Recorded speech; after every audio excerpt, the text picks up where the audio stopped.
The smell of burnt cornbread hung in the Silver Ridge Community Hall, like a warning nobody wanted to hear. Elena Mercer stood near the back wall, plate in hand, watching the crowd pretend everything was fine. They were good at that here, pretending, smiling while they whispered, offering condolences that felt more like gossip in disguise. She'd been standing there for 20 minutes, and her face hurt from holding the expression. That pleasant, unbothered look she'd practiced in the mirror before leaving the ranch. The one that said, "We're managing just fine, thank you for asking." They weren't managing fine. 3 weeks. That's what the letter from First Mountain Bank had said. 3 weeks to settle the debt or surrender the property. 18 years of her father's sweat, her mother's early grave, and every sunrise Elena had watched from that porch, gone. Sold to cover loans they'd taken when they still believed hard work guaranteed survival. Her father used to say the land would take care of them if they took care of it. Turned out the land didn't give a damn about philosophy when the rains didn't come and the cattle got sick and a man's spine gave out trying to do the work of 3 people. "Elena, honey, you look tired." Mrs. Patterson appeared at her elbow, all concern and probing eyes. The woman ran the general store and considered herself the town's unofficial news service. "Just a long day, Mrs. Patterson." Elena kept her voice light, easy. "You know how it is." "I do." The older woman patted her arm with a hand that somehow managed to feel both sympathetic and judgmental. "Is your father feeling any better? Such a shame about his back. A man like that, unable to work his own land." There it was. The pity wrapped in curiosity. Elena had been dodging it all evening. "He's resting," she said, which was technically true. He was resting because moving caused him pain that made grown men weep. Resting because the doctor said another injury would leave him bedridden permanently. Resting because they couldn't afford the surgery that might actually help. "Well, you tell him we're praying for you all." "I will." "Thank you." Mrs. Patterson drifted away, probably to share Elena's haunted expression with someone else. Elena set her untouched plate on a nearby table and considered leaving. She'd shown her face, done her duty. Nobody could say the Mercers were hiding in shame, even if that's exactly what she wanted to do. "Excuse me, ma'am." The voice came from behind her, low and careful. She turned and found herself looking at a man she didn't recognize. Unusual in Silver Ridge, where strangers were rare enough to cause talk. He was tall, weathered in that way men got when they lived outside more than in. His clothes were clean but worn, the kind of worn that came from use rather than poverty. Dark hair, darker eyes, and a hesitation in his posture that didn't match his size. "Yes?" Elena heard the guardedness in her own voice and didn't care.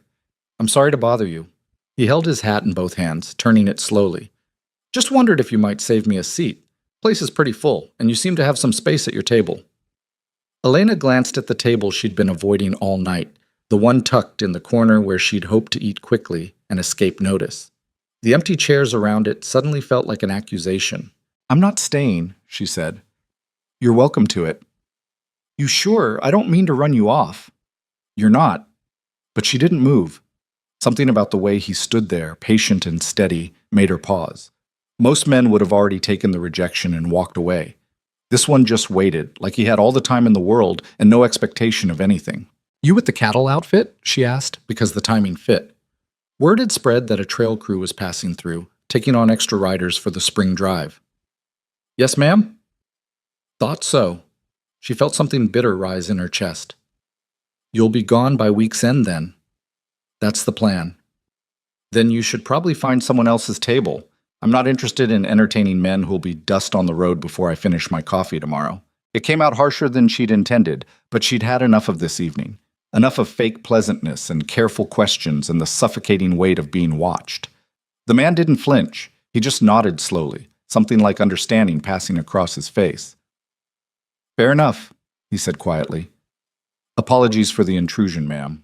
He started to turn away and Elena felt a pang of guilt she couldn't quite explain. It wasn't his fault she was drowning. It wasn't his fault she'd spent the last 6 months watching everything fall apart while maintaining a smile that made her jaw ache. "Wait." He stopped. "I'm sorry," she said, and meant it. "That was rude. It's been a difficult day." "No apology needed." "Sit if you want. I really am leaving soon anyway." "You don't have to, I know." She moved toward the corner table, suddenly too tired to care about appearances. But if I have to stand here one more minute pretending everything's fine, I'm going to say something I'll regret.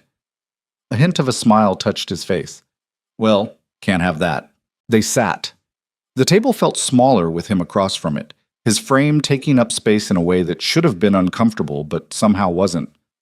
Around them, the hall buzzed with conversation and laughter, the sound of people who still believed tomorrow would come with opportunities instead of foreclosure notices.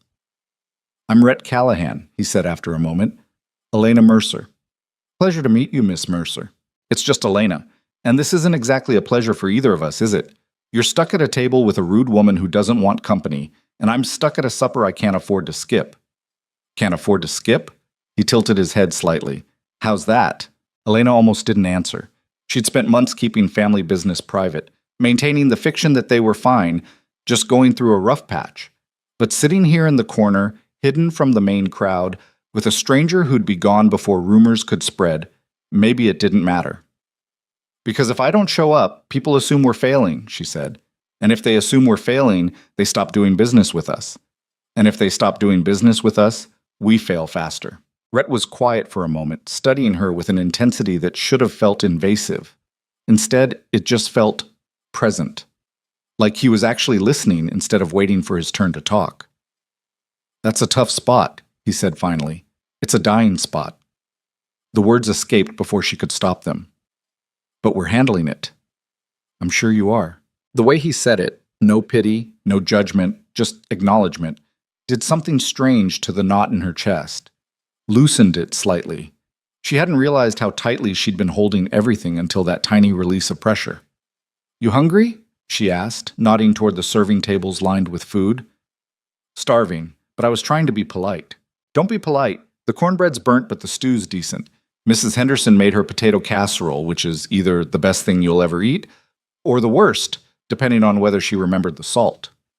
Sounds dangerous. Living's dangerous. Elena stood, surprising herself. "Come on. I'll navigate you through the minefield."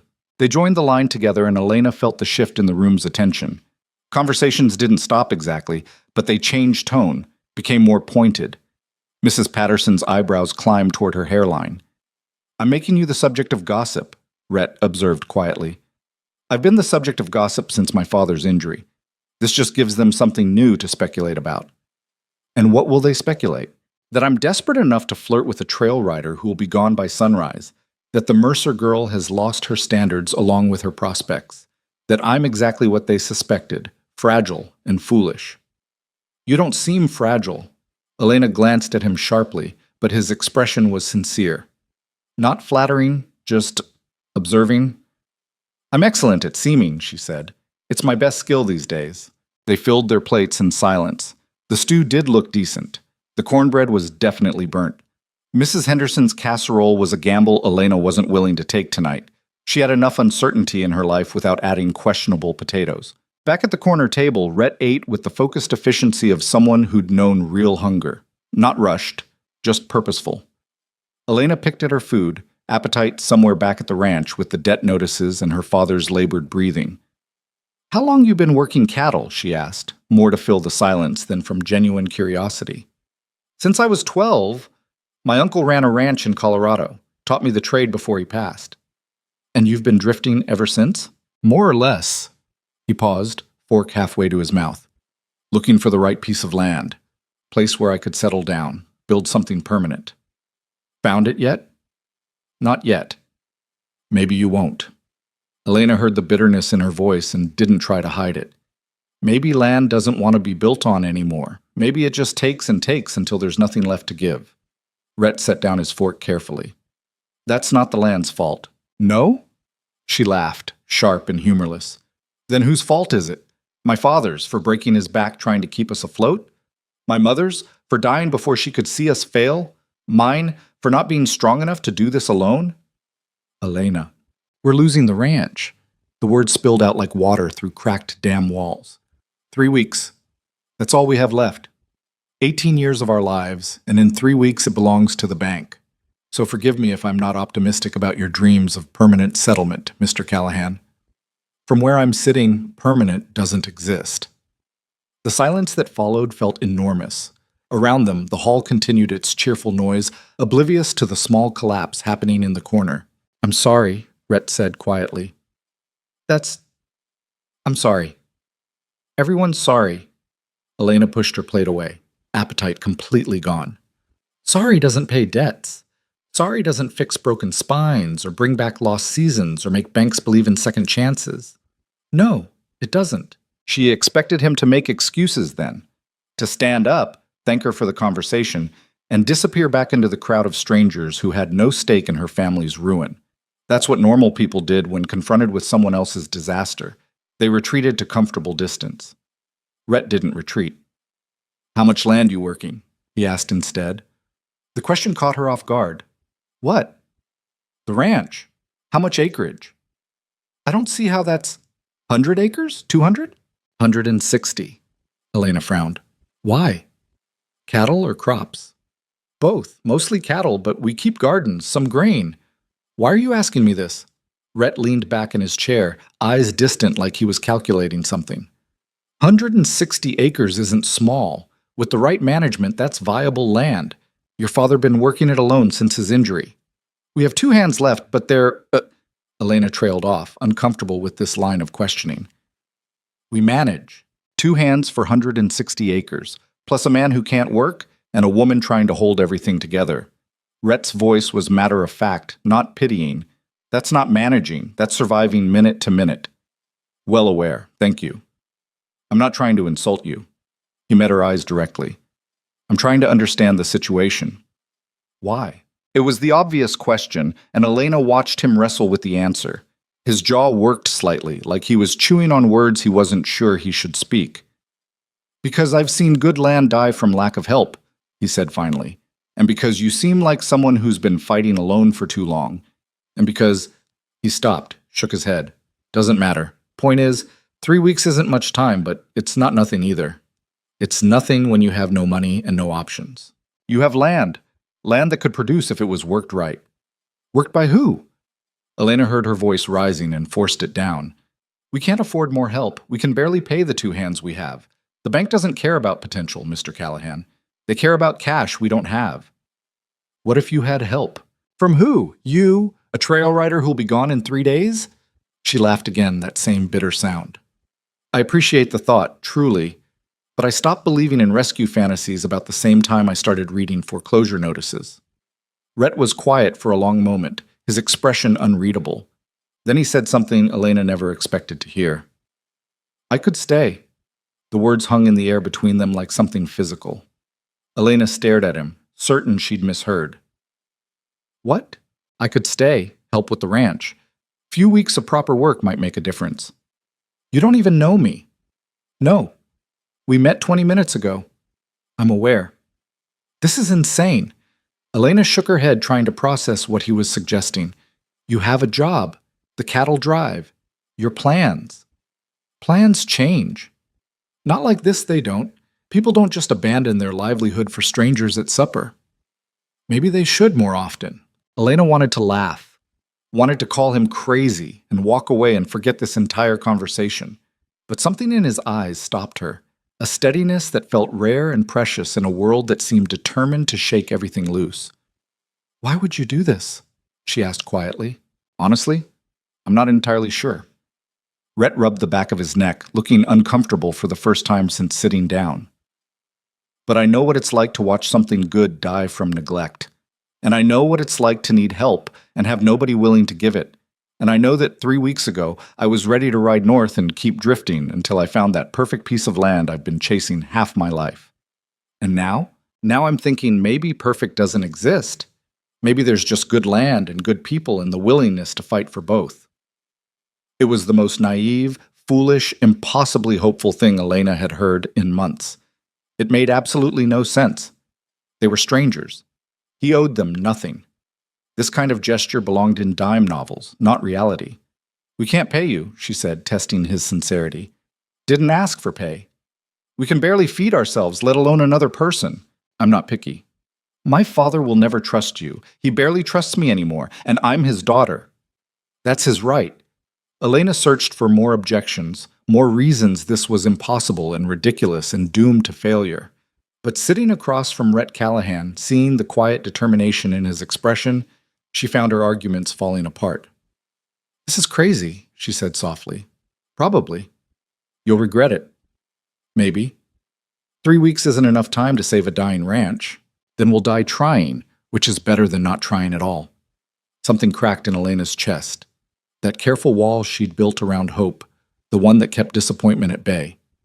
A tiny fracture, letting in dangerous possibility. "Why do I feel like I'm about to make a terrible mistake?" she whispered. Rhett smiled, and it transformed his entire face, made him look younger, less worn. "Because you probably are. But sometimes terrible mistakes are better than safe surrender. That's a gambling man's philosophy. Never claimed to be anything else." They sat there in the corner of the community hall, surrounded by the noise of people who had no idea a small revolution was occurring at the back table. Elena felt unmoored, like she'd stepped off solid ground into water of unknown depth. "If you do this," she said carefully, "if you actually come to the ranch tomorrow morning, my father will probably meet you with a shotgun. I've been met with worse. Our foreman quit last month. The 2 hands we have left are barely competent. The house is falling apart. The north pasture fence is down. We lost half the herd last winter. The well is running dry. She stopped herself, overwhelmed by the enormity of their problems. "It's not just hard, Mr. Callahan. It's impossible." "Rhett," he corrected gently. "And impossible just means nobody's figured out how yet. That's not what impossible means. It is where I'm from." Despite everything, the fear, the exhaustion, the crushing weight of impending loss, Elena felt something that might have been laughter trying to escape her throat. Not bitter this time, something closer to genuine. "You're either the bravest man I've ever met, or the most foolish," she said. "Why can't I be both?" "Because bravery implies wisdom. This is just hope." The words settled between them like a challenge. Elena hadn't let herself hope in months. Hope hurt too much when it died. Better to prepare for the worst, accept the inevitable, and maintain whatever dignity she could in the collapse. But looking at Rhett, the stranger who'd asked for a seat and somehow got entangled in her family's disaster, she felt hope stirring despite her best efforts to smother it. "I don't know you," she said again, quieter this time. "No. But you know desperation, and you know what it's like when nobody offers help, and you know that 3 weeks from now you'll be standing on land that used to be yours, wondering if there was something more you could have done." "That's cruel." "That's honest." His voice was gentle but firm. "I'm not promising miracles, Elena. I'm not even promising success. I'm just promising that if your ranch goes down, it won't be because nobody tried to help. It'll be because the fight was too hard, not because you were alone in it." Elena felt tears threatening and blinked them back angrily. She didn't cry. Hadn't cried since the day the doctor explained her father would never work full strength again. Tears were useless, indulgent, a waste of energy she couldn't afford. "This is insane," she repeated, but it sounded weaker now. "Absolutely." Rhett stood, offering his hand across the table. "So do we try this insane thing together, or do I wish you luck and ride north tomorrow like I planned?" Elena stared at his outstretched hand. Calloused, steady, attached to a man who made no sense and offered no guarantees. A man who'd walked into her worst day and suggested the impossible like it was simple. She thought about the ranch, her father's broken body, her mother's grave under the oak tree. 18 years of memories about to be sold to the highest bidder. 3 weeks until everything ended. And she thought about this stranger who'd asked for a seat and somehow offered something that looked dangerously like hope. "My father really will meet you with a shotgun," she said. "I'll take my chances." Elena reached across the table and took his hand. His grip was firm, warm, real. Not a fantasy, not a dream, just a man willing to fight for land that wasn't his and people he didn't know. "Tomorrow morning," she said. "Sunrise. The ranch is 3 miles east, white farmhouse with a red barn. Can't miss it." "I'll be there." "Rhett?" "Yeah?" "If you change your mind tonight, if you wake up and realize this is crazy and ride north like you planned, I won't hold it against you. Nobody would blame you for choosing sense over stupidity." His smile was softer this time, tinged with something that looked like understanding. "Elena?" "Yeah?" "I'm not going to change my mind." They released hands slowly, the moment stretching between them like a promise neither was quite sure how to keep. Around them, the supper continued its oblivious rhythm. People laughed, food was served, Plans were made for tomorrow and next week and next month. Plans that assumed the world would keep turning the way it always had.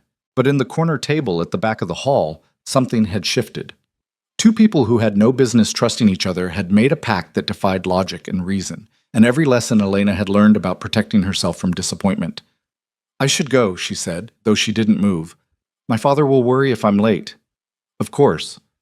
And you should probably get back to your crew. Let them know you're insane and staying behind to help some desperate woman with a dying ranch." "That's exactly how I'll phrase it." This time the laugh did escape. Small, startled, almost forgotten. Elena stood, smoothing her dress with hands that trembled slightly. Rhett stood as well, hat back in his hands, that patient posture returning. "Thank you," Elena said, and the words felt inadequate for what had just passed between them. For the seat, and the conversation, and the everything else. "See you at sunrise, Elena." "Sunrise," she echoed. She walked toward the exit, aware of eyes following her progress. Mrs. Patterson would have questions. The whole town would have questions. Let them question. Let them whisper and speculate and make assumptions.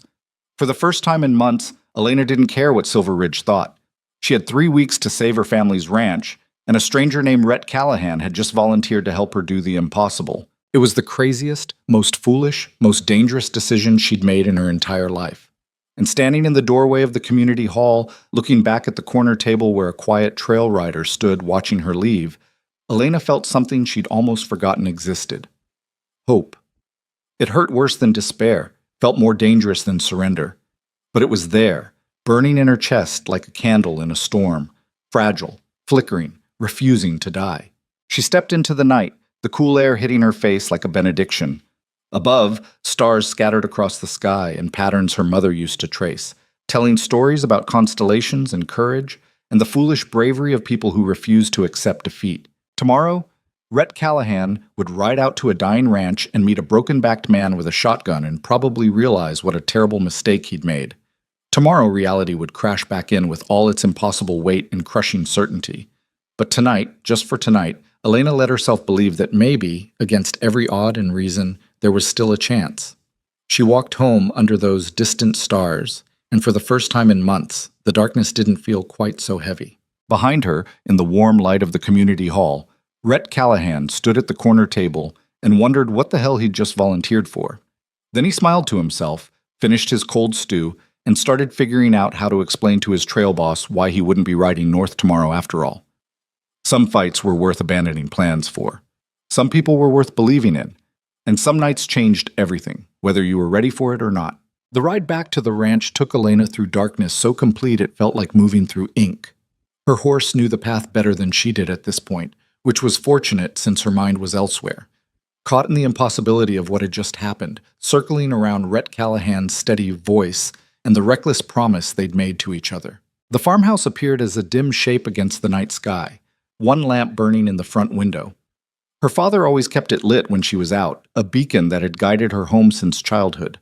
Tonight, it looked lonelier than usual, a single point of light in an ocean of dark. She stabled her horse quickly, hands moving through familiar motions while her thoughts stayed tangled. In a few hours, the sun would rise, and either Rhett Callahan would appear, or she'd wake up to the harsh reality that hope was still just another word for foolishness. Inside, her father sat at the kitchen table, papers spread before him. Financial records, loan documents, the accumulation of their slow disaster. He looked up when she entered, and the lines on his face seemed deeper in the lamplight. "You're late," Thomas Mercer said. His voice carried the permanent rasp of someone living with constant pain. The supper ran long. Elena hung her shawl on the hook by the door. Mrs. Henderson brought her potato casserole. That woman still can't remember salt. A ghost of humor crossed his face, then faded. "Any news?" "Just the usual gossip, nothing worth repeating." She couldn't tell him. Not yet. Not until she knew if Rhett would actually show up. Her father had been disappointed too many times already, by his own body, by harvests that failed, by neighbors who'd slowly stopped offering help as the situation became clearly unsalvageable. Elena wouldn't add another broken promise to that pile unless she had to. "I've been looking at the numbers again," Thomas said, tapping the papers with one gnarled finger. "Thinking maybe if we sold the north 40 acres separately, bought ourselves some time, Papa, no, that land has the best water access. Won't matter much when the bank owns all of it. Elena moved to the table, studying the familiar columns of figures that never quite added up to salvation. Her father had been a meticulous record keeper, tracking every expense and income with careful precision. The numbers told a story of gradual erosion, of a family trying to hold back a flood with their bare hands. 3 weeks, she said quietly. 17 days, actually. I counted. We could talk to Reverend Morrison, see if the church— No, Thomas's voice hardened. We're not begging for charity. Your mother would turn in her grave. Mama would want us to keep the land. Your mother wanted a lot of things. Doesn't mean we get them. The bitterness in his tone was relatively new, born from months of watching everything they'd built crumble despite his best efforts. Elena understood it, shared it most days. But tonight, with the memory of Rhett's steady gaze still fresh, she felt something else stirring beneath the resignation. Get some rest, Papa. Tomorrow's going to be a long day. They're all long days now. She helped him to his room, supporting his weight as he limped down the narrow hallway.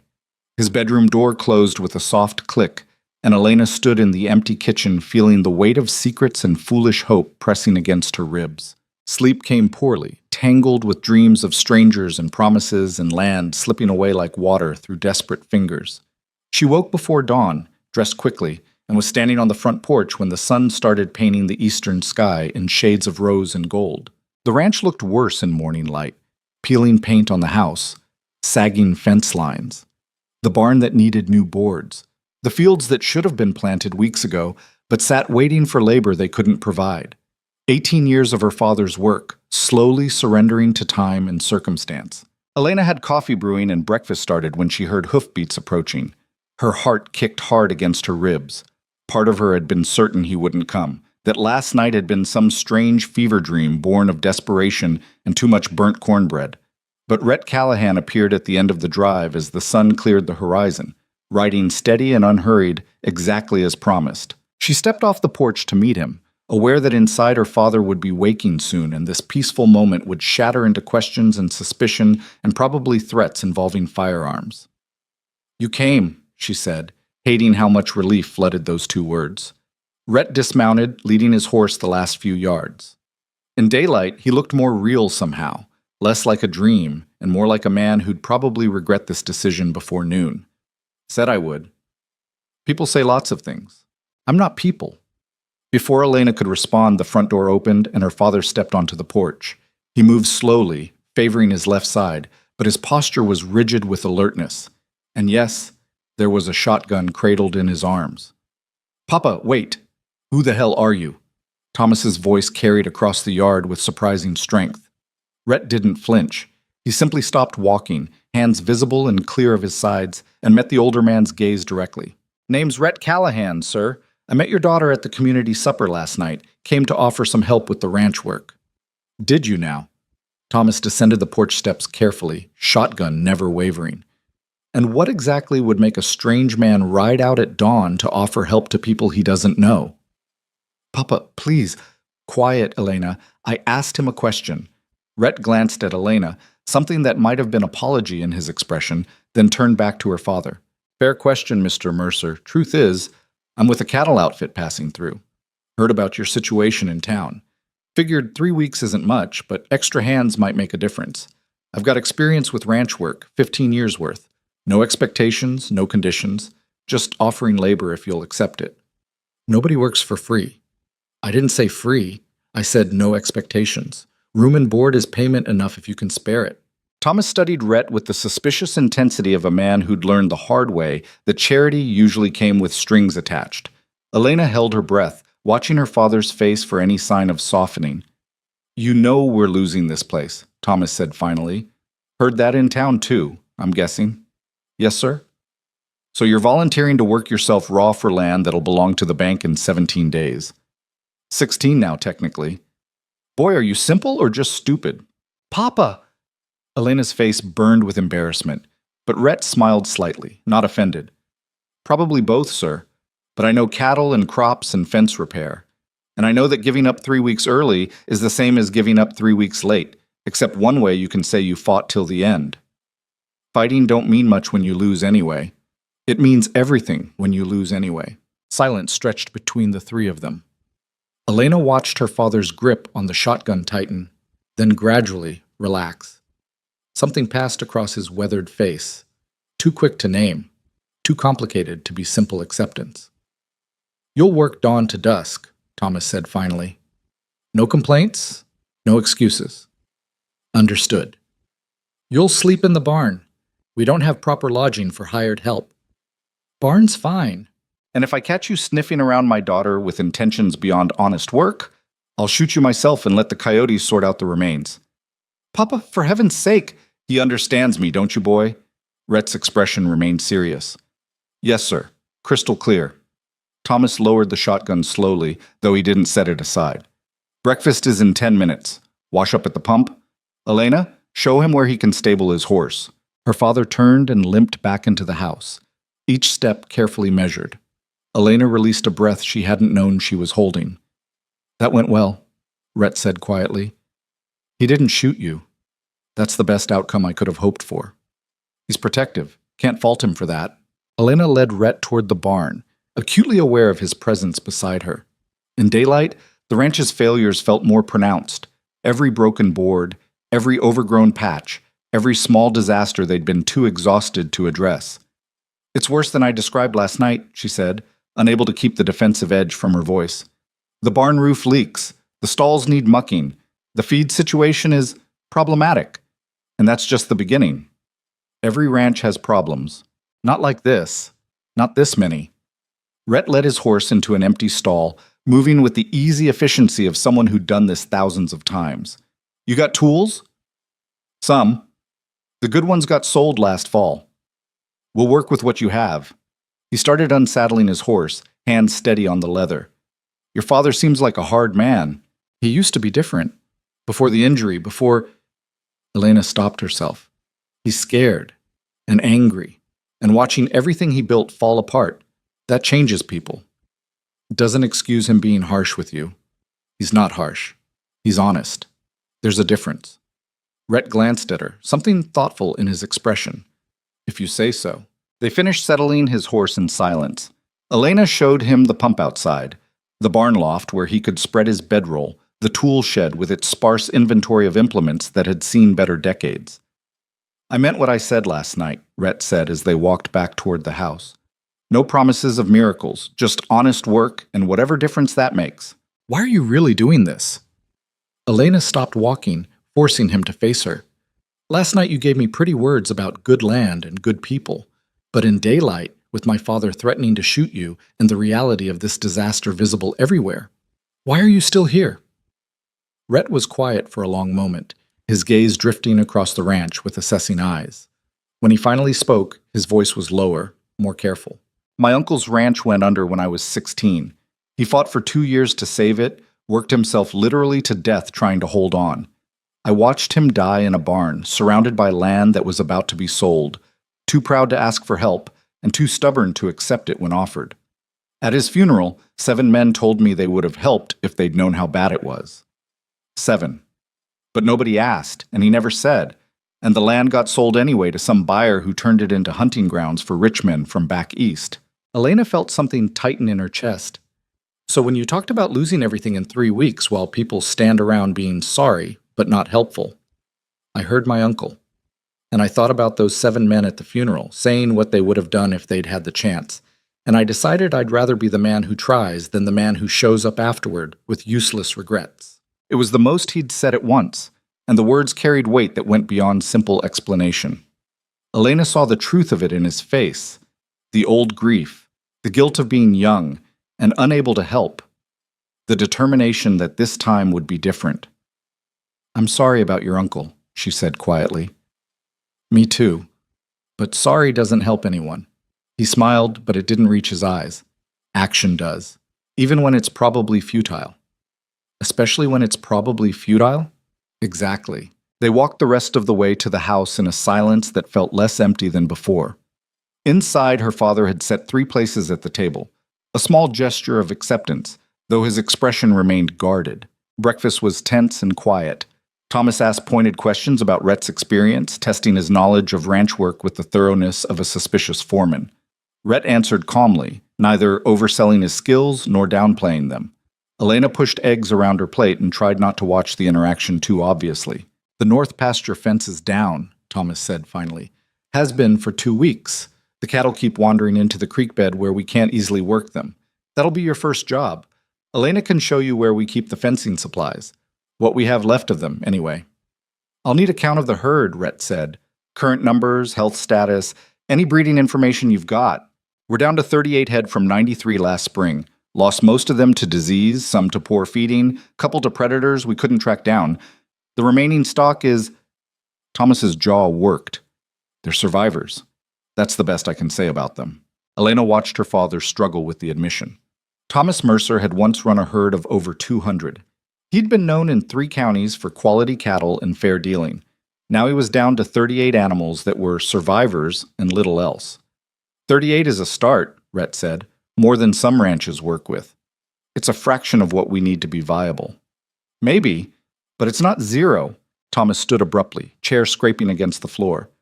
I need to check the accounts. Elena, show him the north pasture. And Callahan. Sir? I appreciate the help, but don't mistake my allowing you here for trust. You're a stranger doing inexplicable work for people you don't know. That either makes you a fool or someone with ulterior motives. Either way, I'll be watching. Wouldn't expect anything less. Thomas limped toward his office, movement stiff with pain and pride. Elena started clearing the breakfast dishes, her hands moving automatically while her mind churned with embarrassment and frustration. I'm sorry, she said when her father was out of earshot. He's not usually this hostile to people offering help. He's being a father to a daughter who's gotten tangled with a stranger. I'd be hostile too. We're not tangled. Rhett raised an eyebrow. Aren't we? You asked me why I'm really here. Honest answer? It's partly about my uncle, but it's also about the way you looked last night, like someone drowning in deep water, still trying to smile for the people on shore. I couldn't ride away from that. Maybe that makes me a fool like your father said, but I couldn't do it. The words hung between them, too honest and too complicated. Elena felt heat rising in her face. That's not... We just met. You don't know anything about me. I know enough. No, you don't. You know I'm desperate and my family's failing. That's not the same as knowing someone. Maybe not, but it's a start. Elena turned away, scrubbing at an already clean plate with unnecessary force. This was too much, too fast. Last night's reckless hope was crashing into daylight reality, and she felt unsteady under the weight of it. The north pasture is about a mile out, she said, changing the subject with obvious force. I'll pack some supplies and we can ride out after these dishes are done. Elena? Unless you'd rather start on something else, there's plenty of work to choose from. The barn roof, the chicken coop, the irrigation ditches that need clearing. Elena, stop. She did, hands gripping the edge of the sink. Rhett moved to stand beside her, not touching, just present in a way that felt both intrusive and oddly steadying. I'm not here to make things more complicated, he said quietly. I'm here to help with the ranch. Whatever your father thinks, whatever you're worried I might want, that's not why I stayed. I stayed because you needed help, and I could give it. That's the whole story. People don't work that way. Maybe most don't, but I do. Elena studied his profile, searching for deception or hidden agenda.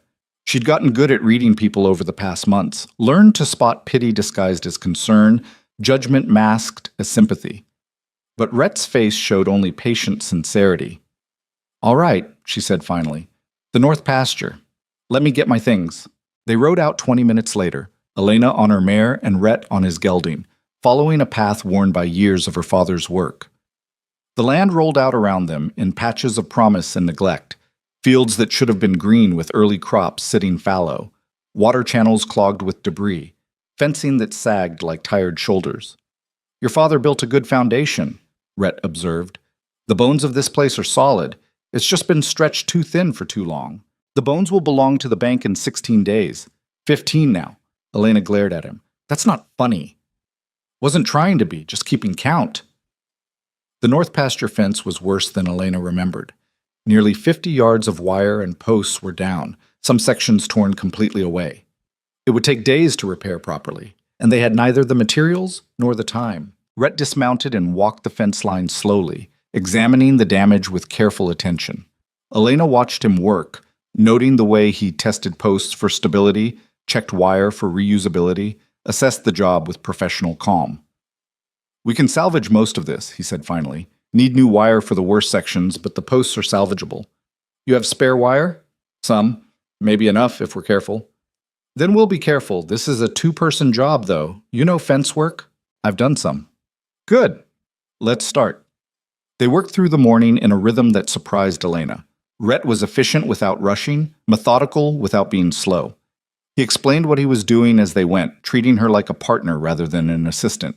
It was different from working with her father, who'd always been too focused on efficiency to bother with explanation, or the hired hands they'd had before, who'd resented taking direction from a woman. By midday, they'd repaired 15 yards of fence. Elena's hands were blistered and her shoulders ached, but there was something satisfying about seeing the work take shape. Tangible progress felt rare these days. They broke for lunch in the shade of a scrub oak, sharing the bread and cheese Elena had packed. The silence was companionable rather than awkward. "You're good at this," Rhett said, nodding toward the fence. "I've had practice. Been doing most of the ranch work since Papa's injury. That's a heavy load for one person. Someone had to carry it. Where are those two hands your father mentioned?" Elena made a face. "Tommy Chen is 70 and mostly deaf. Good with animals, but can't do heavy labor anymore. Jacob Morrison is young and willing, but not particularly skilled. He tries hard, which counts for something, but he's not a rancher. He's the Reverend's nephew who needed work and we needed help. It's not ideal for anyone." "Better than nothing?" "Barely." They finished eating and returned to work. The afternoon stretched hot and dusty. Elena's blister opened and bled through her gloves. Rhett noticed but didn't comment, just adjusted their workflow so she could handle less wire-intensive tasks. The consideration was subtle enough that she might have missed it if she hadn't been paying attention. By late afternoon, they'd finished 25 yards. Significant progress, but the job still stretched ahead of them, daunting in its scope. "We'll finish tomorrow," Rhett said, surveying their work. "Maybe day after. Then we can move the cattle back to proper grazing. And then there's everything else." "One problem at a time, Elena. You've been trying to solve them all at once. That's why you're drowning." "I'm not drowning." He gave her a look that said he knew better, and Elena felt an irritation that was almost refreshing. She'd been surrounded by careful politeness for so long, people treating her like she might shatter if they spoke plainly. Rhett's directness was uncomfortable, but honest. They rode back as the sun started its descent, painting the sky in colors that would have been beautiful if Elena had any energy left for appreciation. Her father was on the porch when they arrived, his expression unreadable. "How much did you finish?" Thomas asked without preamble. "About 25 yards, Rhett replied. "Should have it completed by tomorrow evening." 25 yards. Thomas nodded slowly. That's good progress." It was the closest thing to approval Elena had heard from her father in weeks. She dismounted carefully, feeling every muscle protest. "I'll start dinner," she said. "You'll rest," Thomas countered. "I can manage beans and cornbread without burning down the kitchen. Callahan, there's a pump behind the barn if you want to wash up before supper." Inside, Elena collapsed into a chair at the kitchen table and let herself feel the weight of exhaustion. Her father moved around the kitchen with slow deliberation, his movements painful but determined. "He's a good worker," Thomas said after a long silence. "Yes." "Still don't trust him." "I know. But he might actually help. If we can get the fence done, move the cattle back, get some of the critical repairs finished."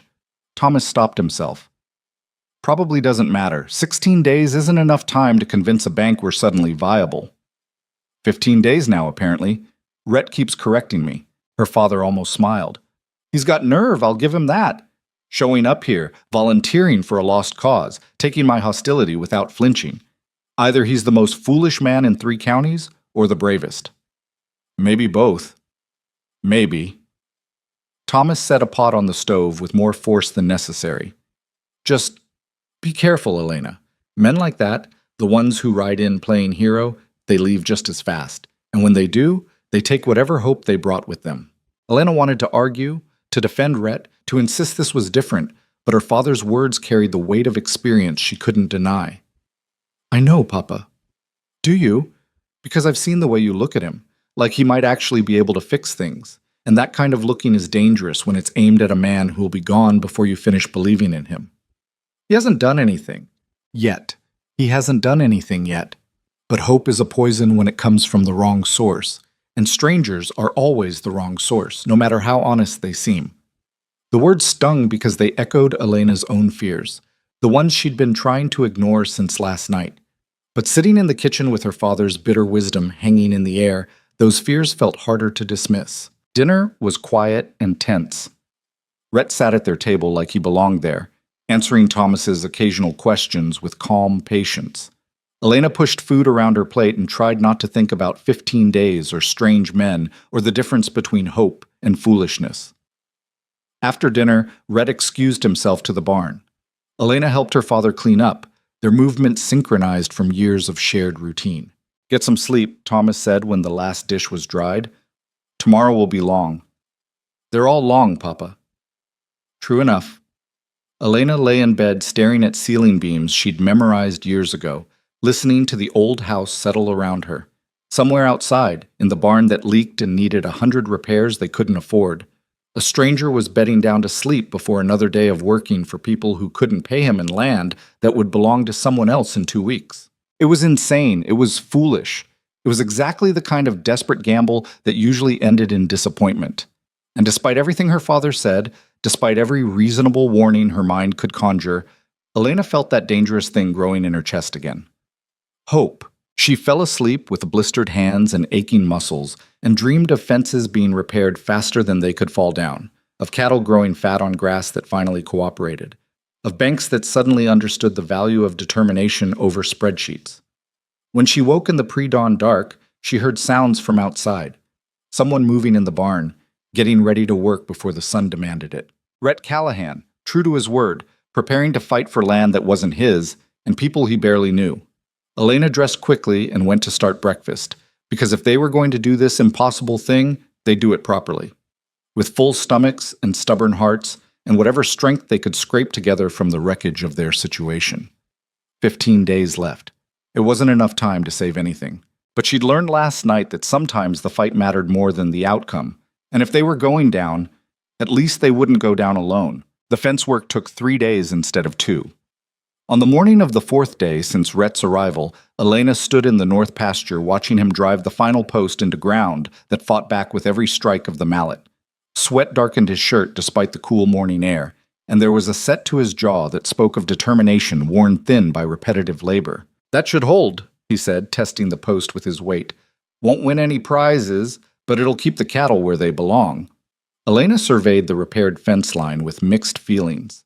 It was solid work, undeniably better than the wreckage they'd started with. But standing here looking at mended wire and reset posts, she couldn't shake the feeling they were putting bandages on a corpse. 12 days left, she said. "I can count, Elena." "Can you?"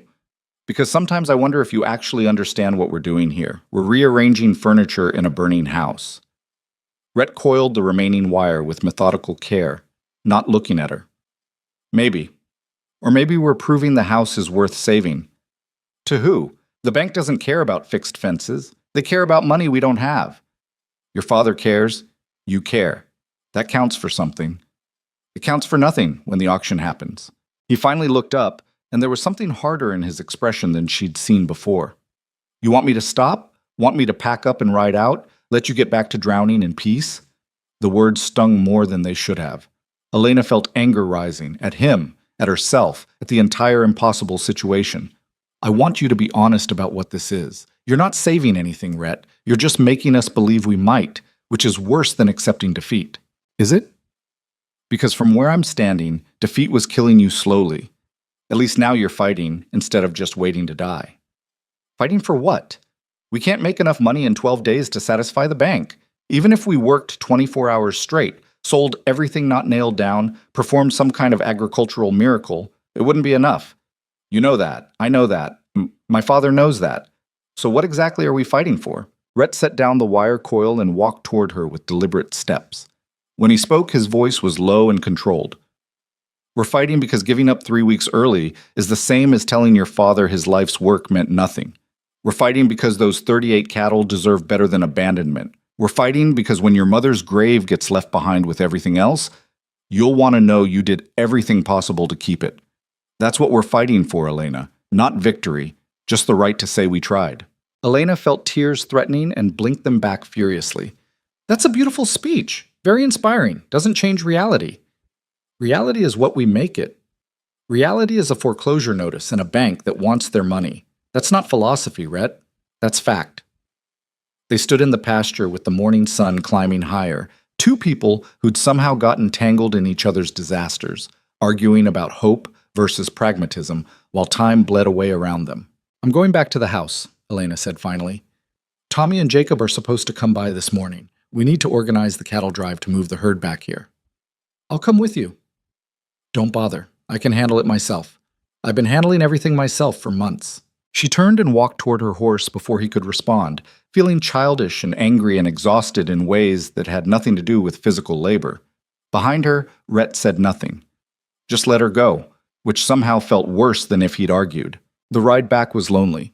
Elena pushed her mare harder than necessary, trying to outrun thoughts that followed anyway. She was being unfair to Rhett. She knew that. He'd done nothing but help, asked for nothing in return, and absorbed her father's hostility and her own frustration with patient grace. But his presence made everything harder because it forced her to hope, and hope was a luxury she'd carefully rationed since the first foreclosure notice arrived. Tommy Chen was waiting at the house when she arrived, sitting on the porch steps with the patient stillness of someone who'd learned to wait decades ago. He was rail-thin and weathered, his face a map of wrinkles that deepened when he smiled. "Morning, Miss Elena," he said, voice carrying the slight accent of someone who'd learned English as a second language in childhood. "Morning, Tommy. Where's Jacob?" "Reverend's boy is sick. Jacob stayed to help his uncle." Of course he did. Elena swallowed her irritation. It wasn't Jacob's fault his family needed him. It wasn't anyone's fault except the universe's for piling problems on top of problems until they became insurmountable. "All right, we'll manage with what we have." Tommy stood slowly, joints creaking audibly. "That young man still here? The one who came to help?" "Rhett." "Yes, he's finishing the north fence. Good worker, from what your father says. Strong back, doesn't complain." Tommy's dark eyes studied her with uncomfortable perception. "You don't seem happy about it." "I'm grateful for the help." "That's not what I asked." Elena dismounted and led her horse toward the barn, aware of Tommy following with his shuffling gait. The old man had worked for her father for 15 years, longer than any other hand they'd employed. He'd earned the right to speak plainly. "He's making us believe we can win," she said quietly. "That's dangerous." "More dangerous than believing you've already lost?" "At least losing doesn't come with false hope attached." Tommy was quiet for a moment, then said something in Cantonese that Elena didn't understand. When she looked at him questioningly, he translated. "Old saying from my grandmother. The drowning man who stops fighting dies certain. The one who keeps fighting might die anyway, but at least he dies trying. Not pretty, but true." "That's a terrible saying, Tommy." "Most true things are terrible. Doesn't make them less true." They heard hoofbeats and turned to see Rhett approaching. He dismounted near them, his expression neutral but his posture wary. Tommy studied him with the open curiosity of someone too old to worry about politeness. "You the trail rider everyone's talking about?" Tommy asked. "Rhett Callahan." Rhett offered his hand. "And yes, I suppose I am." Tommy shook it with a grip that was surprisingly firm. "Tommy Chen. I do what I can around here, which isn't much anymore. You really planning to help save this place in 12 days? "Planning to try." "Good enough." Tommy glanced between Rhett and Elena, reading something in their careful distance. "You two have a fight?" "No," Elena said quickly. "Yes," Rhett said at the same time. Tommy's weathered face crinkled into something between amusement and sympathy. Young people, always making everything complicated. He turned toward the barn. "I'll get the saddles ready for the cattle work. You two figure out whatever this is before we start. Cattle sense tension, and they're ornery enough without adding human drama to the mix." He shuffled away, leaving Elena and Rhett standing in awkward proximity. Elena focused on her horse's reins, not meeting Rhett's eyes. "I was harsh earlier," she said finally. "You didn't deserve that." "You were honest. There's a difference." "Honest doesn't mean I had to be cruel about it." "Elena, look at me." She did, reluctantly. His expression was serious but not angry. "You're scared," he said simply. "I get that. You've been holding everything together for so long that accepting help feels like admitting defeat. And you're terrified that if you let yourself hope, the crash will hurt worse than if you'd never hoped at all. I understand all of that. But taking it out on me when I'm trying to help isn't fair to either of us. I know. So here's what's going to happen. We're going to move those cattle back to proper grazing. We're going to fix whatever else we can fix in the time we have. And when the bank comes in 12 days, we're going to hand them a ranch that's in the best shape we could manage. Not because it'll change their minds, but because it's the right thing to do. And if you need to yell at someone along the way, yell at me. I can take it. But don't give up before we've even finished fighting. Elena felt something loosen in her chest. You're annoyingly reasonable. You know that? I've been told. And persistent. That too. And probably too good to be true, which means I'm waiting for the other shoe to drop. Rhett smiled, but it was tinged with something sad. There's no other shoe, Elena. This is it. A man who volunteered for a lost cause because he couldn't ride away. That's the whole story. No hidden agenda, no secret motives, just stubborn stupidity and the belief that trying matters more than winning. That's still the most foolish philosophy I've ever heard. And yet here we both are, living by it. She couldn't argue with that. Tommy emerged from the barn leading 3 saddled horses, and the moment for deeper conversation passed. They spent the next hour organizing the cattle drive, such as it was with only 3 people and a herd that had scattered across 2 pastures. Thomas appeared halfway through their preparations, moving slowly but determined to help despite his limitations. He couldn't ride anymore, but he could direct operations from the fence line, his voice carrying across the fields with the authority of someone who'd spent decades managing livestock. The work was hot and frustrating. The cattle had grown comfortable in their wandering and resisted being driven back to proper boundaries. Elena's horse spooked twice at nothing, nearly throwing her into the creek bed they were trying to avoid. Tommy's hearing problems meant he missed half of Rhett's shouted directions. And the whole operation took 3 times longer than it should have because they were simply too few people for the job. But by late afternoon, they had 38 head of cattle safely enclosed in the north pasture, grazing on grass they hadn't decimated through overuse. Standing at the fence watching the herd settle, Elena felt a tiny spark of something that might have been accomplishment. "Good work," Thomas called from his position near the gate. His face was drawn with pain from standing too long, but there was something in his expression that looked almost like pride. "Couldn't have done it without Rhett," Elena said, loud enough for her father to hear. Thomas's jaw worked, clearly wrestling with acknowledgement versus his ingrained suspicion. Finally, he said, "Callahan, you know anything about water systems?" "Some. Why?" "Main well is running low. Been meaning to check the secondary pump, but it's heavy work and I can't—" Thomas gestured vaguely at his back. "Needs doing soon or we'll lose water access entirely. I'll look at it tomorrow morning. Could be a 2-day job if the pump needs full maintenance." "Then it'll take 2 days." Thomas nodded slowly. "All right then." He turned and limped back toward the house, each step clearly painful. Tommy followed, moving with his careful shuffle. Elena and Rhett rode back to the barn in the golden light of late afternoon. The silence between them was easier now, worn smooth by shared labor and the strange intimacy of working toward a common goal. "Your father's softening," Rhett observed as they unsaddled the horses. "Don't mistake exhaustion for acceptance. He's just too tired to maintain full hostility." "I'll take it." "Rhett?" Elena paused in brushing down her mare. "Why do you keep correcting me about the days? 12, 11, 15, 14? You're always counting down. Why?" He was quiet for a moment, focusing on his horse's bridle with more attention than it required. "Because if we stop counting, it becomes abstract. Just soon, or any day now. Making it specific, making it real. That keeps us focused, keeps us honest about how much time we actually have. That's exhausting. Most honest things are." Elena thought about Tommy's grandmother and her terrible sayings, about Rhett's uncle, who died fighting for land that got sold anyway, about her own mother buried under the oak tree that would soon belong to strangers. Honesty and exhaustion seemed to go hand in hand. 11 days, she said quietly. 11 days, Rhett agreed. They finished with the horses and walked toward the house together. Inside, Tommy was helping Thomas prepare dinner, a process that involved more arguing than actual cooking.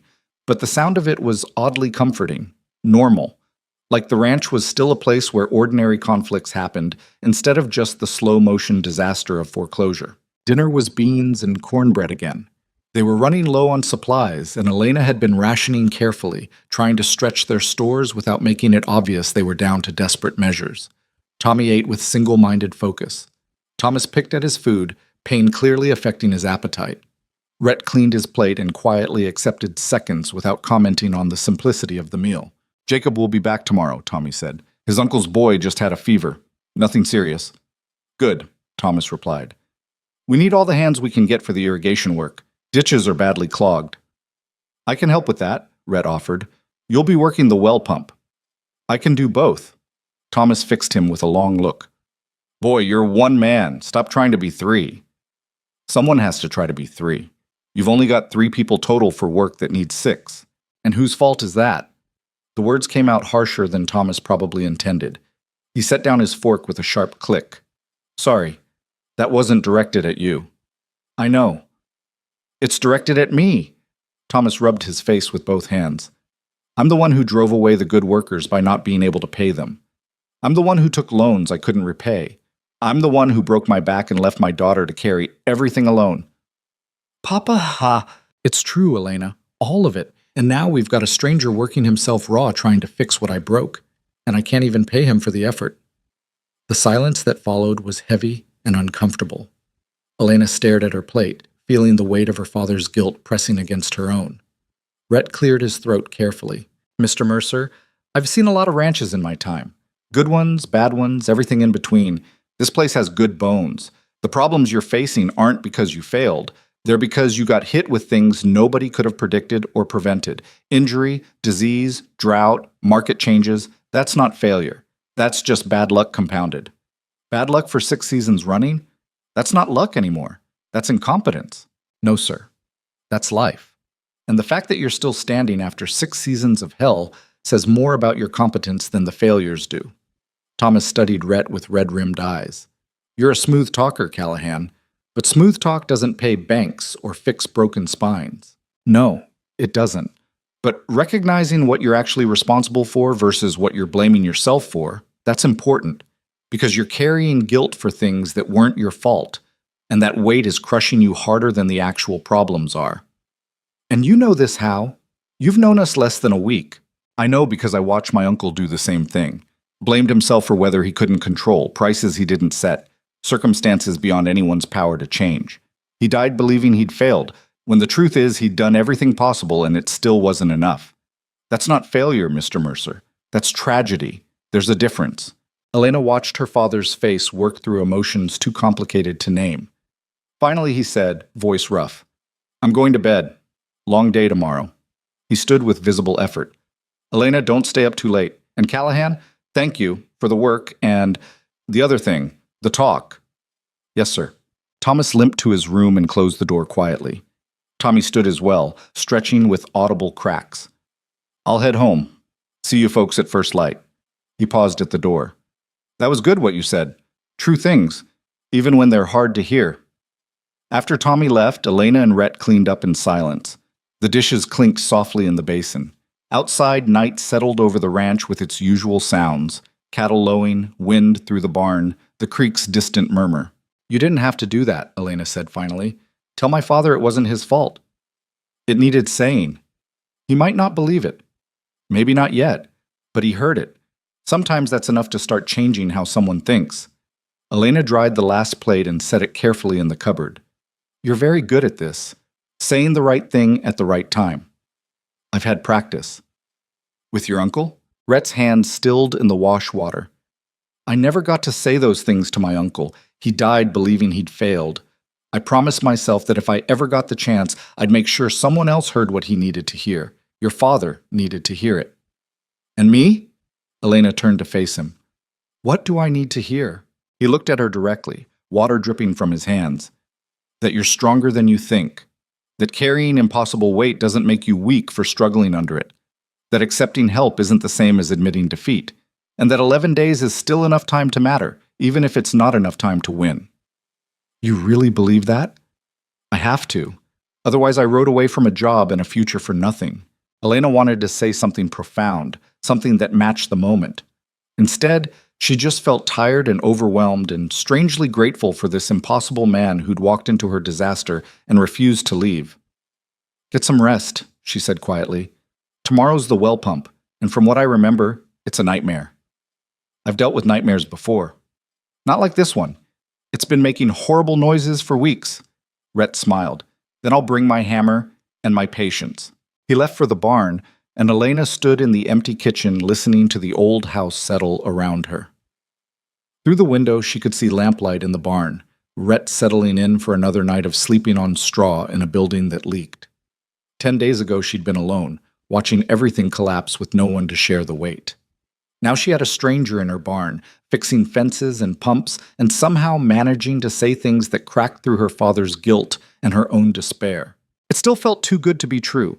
It still felt like waiting for disaster.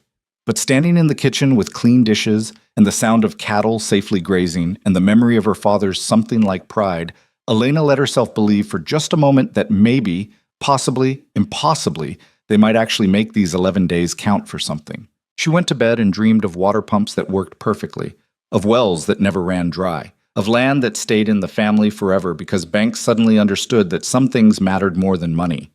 When she woke at dawn, the illusion shattered immediately. Reality reasserted itself in the form of her father's labored breathing from the next room, the stack of unpaid bills on the kitchen table, and the calendar marking off days they couldn't afford to lose. But Rhett was already up. She could hear him in the barn, moving around, preparing for another day of impossible work. And somehow that steadiness, that reliability, made the morning feel slightly less crushing. Elena dressed and started breakfast. Because that's what you did when you were drowning. You kept making breakfast. You kept feeding the people who were trying to help you swim. You kept moving forward even when forward led nowhere good. Through the window, she watched Rhett emerge from the barn carrying tools toward the well house. His movements were purposeful, unhurried, like a man who decided to see this through regardless of outcome. 11 days left. It wasn't enough time to save anything.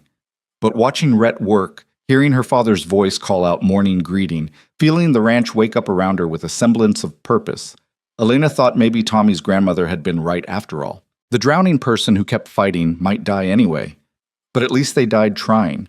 And sometimes, when the water was closing over your head and hope seemed like a luxury you couldn't afford, trying was the only victory that mattered. The well pump fought Rhett for 2 full days, and on the morning of the 3rd, Elena found him in the pump house covered in mud and what looked like decades of accumulated rust, swearing with impressive creativity. "How bad?" she asked from the doorway. "The main cylinder's cracked. The valve assembly is corroded through, and whoever installed this thing originally should be dragged out here and forced to apologize to every person who's had to maintain it since." He wiped his face, smearing more dirt across his cheek. "I can patch it enough to keep water flowing for a while, but it's not a permanent fix." "We don't need permanent. We need 8 days." Rhett looked up at her and something passed across his face. Frustration or sadness or maybe just exhaustion. 8 days. Right. The count kept shrinking, each morning bringing them closer to the end with mechanical inevitability. Elena had stopped sleeping well, her nights filled with arithmetic that never balanced and dreams where she watched the ranch disappear piece by piece like morning fog. "There's a man from the bank coming tomorrow," she said quietly. "Papa got a letter yesterday. Some kind of preliminary inspection before the foreclosure." "Inspection for what?" "They already own the place in 8 days. 7 now." "Elena, you're the one who likes counting." Rhett set down his tools with deliberate care. "What does your father want to do?" "Show them a functioning ranch. Prove we're viable, like that'll make a difference." "It might. It won't." Elena leaned against the doorframe, feeling the weight of futility pressing down. "But we'll do it anyway because that's what we do. We keep pretending there's hope right up until they nail the foreclosure notice to our door. That's not pretending. That's fighting." "What's the difference anymore?" Rhett climbed out of the pump housing, his clothes ruined beyond any washing. He stood in front of her, close enough that she could smell the mineral tang of well water and the earthiness of hard labor. "The difference is that pretending is lying to yourself. Fighting is accepting the truth and trying anyway. You know this is probably over. I know it too. But showing that bank inspector a ranch that's still working, that's still being tended, that's not pretending. That's showing him what's being lost, making him see the value of what his bank is taking. You think you'll care? Probably not. But you will. Your father will. And years from now, when you remember this, you'll know you fought with everything you had instead of surrendering early. Elena wanted to argue, but exhaustion had worn away her capacity for debate. Instead, she just nodded and said, "The inspector arrives at 10 tomorrow morning. We have today to make this place look as good as possible. Then we better get started." They worked through the afternoon with an intensity born of deadline pressure. Tommy and Jacob arrived and were immediately put to work clearing debris, mending obvious damage, making the ranch presentable in ways that felt increasingly desperate. Thomas directed operations from the porch, his voice hoarse from shouting instructions, his face drawn with pain he refused to acknowledge. By evening, they'd accomplished more than Elena thought possible. The barn looked structurally sound from the outside, even if the inside told a different story. The fences were mended, the cattle were grazing peacefully in proper pastures, the yard was cleared of the accumulated clutter of crisis. "It looks almost prosperous," Jacob said, surveying their work with something like pride. He was 19, earnest, and consistently optimistic in ways that both irritated and comforted Elena. "It looks like we're trying," Tommy corrected. "That's not the same thing." "Close enough for tomorrow," Thomas said from the porch. He looked exhausted, but there was something in his posture that Elena hadn't seen in months, a straightness, a determination. Like he'd remembered he used to be a man who built things instead of someone who watched them collapse. Dinner was quiet, everyone too tired for conversation. Rhett ate with his usual focused efficiency, but Elena noticed the way he moved, stiff, sore, showing the accumulated damage of 9 days of relentless labor. He'd lost weight since arriving, his face more angular, his clothes hanging looser. "You should rest tomorrow," she said when they were cleaning up. "Let us handle the inspection." "Not a chance." "Rhett, you've been working yourself to death. Take 1 day." "And miss seeing a banker's face when he realizes what he's destroying? That's the only payoff I might get from this whole thing." Elena set down the dish she'd been washing. "Is that what this is about? Making bankers feel guilty?" "Buckle." "No. It's about making sure everyone involved understands what's happening. Banks like to pretend foreclosure is just business, just numbers on paper. I want that inspector to see the actual people, the actual land, the actual loss. Make it real for him, even if it doesn't change anything." "That's vindictive. That's human." Rhett dried his hands on a towel that had seen better days. "Your father spent 18 years building this place. You've spent the last 6 months trying to save it. That deserves to be witnessed, even if it still ends badly." "You're a strange man, Rhett Callahan." "I've been called worse." They finished cleaning in silence. Outside, the night was cool and clear, stars scattered across the sky like someone had spilled salt on dark cloth. Elena walked Rhett to the barn, a routine they'd fallen into over the past week without discussing it. "Tomorrow's going to be hard," she said at the barn door. "Most important things are. I'm not sure I can do this. Stand there and smile at a man who's going to take everything." "You don't have to smile. You just have to stand. That's enough." Elena looked at him in the dim light spilling from the barn lamp. His face was shadowed, hard to read, but his presence felt solid in a way that very little else did anymore. "Why are you still here?" she asked quietly. "Really? You could have left a week ago. Could have ridden north, found that perfect land you were looking for. Instead, you're sleeping in a leaking barn, working yourself half to death for people who can't pay you, in a place that's doomed anyway. Why?" Rhett was quiet for a long moment. Then he said, "You remember what I told you about my uncle? How he died believing he'd failed?" "Yes. I was 17 when it happened, old enough to help but too young to really understand what he was going through. I watched him work himself to death, literally, and I didn't know how to stop it.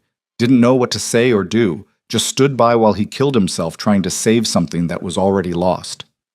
"That wasn't your fault." "Wasn't it? I had 2 hands, a strong back, and I never once said, 'Let me help carry this.'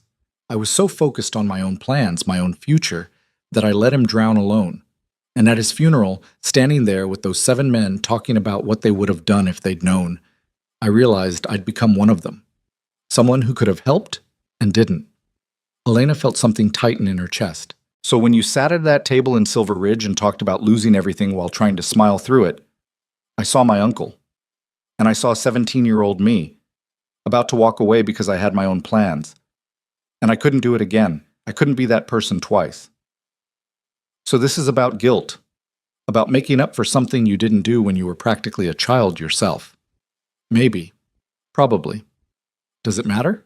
"Yes," Elena said firmly, "because I don't want to be someone's redemption project. I don't want your help if it's really about your dead uncle instead of our actual ranch. Rhett met her eyes directly. It started about my uncle. I won't lie about that. But it stopped being about him somewhere around day 3, when your father finally looked at the mended fence with something other than despair. When Tommy made that terrible joke about the cornbread and you actually laughed. When I realized this place isn't just land and cattle, it's people who are worth fighting for, whether the fight succeeds or not. That's the truth, Elena. I'm here because you needed help, and I could give it. I'm staying because somewhere along the way your fight became my fight. Not as redemption or guilt or making up for the past, just because some things are worth doing even when they're doomed. Elena wanted to step back, to maintain the careful distance she'd been trying to preserve. Instead, she found herself moving closer, closing the space between them. "You're going to get hurt," she whispered. "When this ends badly, when they take everything anyway, you're going to regret staying." "Maybe. But I'd regret leaving more." "How do you know?" "Because I've lived with that kind of regret for 12 years. I know exactly what it tastes like. This might hurt, but at least it won't be that." They stood in the doorway of the barn, close enough that Elena could feel warmth radiating from him despite the cool night air. The moment stretched between them, heavy with things neither was quite ready to name. "I should go in," she said, not moving. "You should. Tomorrow's going to be awful. Probably. 7 days left after that." 6 now, technically. It's past midnight. Elena laughed, the sound surprising her. "You and your counting." "Someone has to keep track." She reached out and squeezed his hand briefly, a gesture of gratitude or solidarity or something more complicated. Then she turned and walked back to the house, feeling his eyes following her across the yard. Inside, her father was still awake, sitting at the kitchen table with papers spread before him. He looked up when she entered. "That boy's in love with you," Thomas said without preamble. Elena felt heat rise in her face. "Papa, we barely know each other." "I got eyes, Elena, and I know what a man looks like when he's found something worth staying for. Question is, are you in love with him?" We don't have time for this conversation. We got 6 days left in this house. Might be our last chance for it." Elena sank into a chair across from her father, suddenly exhausted in ways that went beyond physical tiredness. "I don't know what I feel. Everything's too complicated, too desperate. How am I supposed to sort out feelings when we're losing everything? Life doesn't wait for convenient timing. Your mother and I fell in love in the middle of a drought that killed half the county. Worst possible time. Didn't make it less real. Mama's different. You two had a future. Rhett and I have 6 days and then nothing." Thomas was quiet, his gnarled hands resting on the papers in front of him. "Maybe. Or maybe you got something that survives the foreclosure. Something that exists separate from this land." "Like what?" "Like 2 people who found each other while fighting for something that mattered. That's not nothing, Elena." "It's not enough either." "Enough for what? To save the ranch?" "No. But enough to matter? To be worth having? That's different." Elena looked at her father, really looked at him, and saw something she hadn't noticed before. The lines of pain were still there, the exhaustion, the marks of months spent watching his life's work crumble. But underneath that was something else, something that looked almost like peace. "You're different," she said quietly. "Since Rhett arrived. You seem, I don't know, less angry." Thomas smiled, but it was sad around the edges. "I'm still angry, but I'm also grateful. That boy showed up and reminded me what it looks like when someone fights for something instead of just giving up. Reminded me that trying matters, even when you lose. I'd forgotten that somewhere along the way." "Papa, let me finish. I've spent 6 months drowning in guilt, blaming myself for every failure, every problem we couldn't solve. And then this stranger rides in and works himself half to death for people he doesn't know and land he'll never own. Makes a man question his priorities. Makes him realize maybe the fight is worth something, even when the outcome's already decided." Elena felt tears threatening and blinked them back. "I'm scared." "Of losing the ranch?" "Of everything. The ranch, the future. What happens to us when we don't have this place anymore? And I'm scared of Rhett, because caring about him feels like setting myself up for another loss. We're going to lose the land anyway. Why add losing him to the pile?" "Boss, because some losses are worth the risk. Your mother and I had 22 years together before she passed. If someone had told me at the beginning that I'd only get 22 years, that I'd lose her too young and spend the rest of my life missing her, I still would have chosen those 22 years every single time. That's different. It's exactly the same. Life's going to take things from you, Elena. That's guaranteed.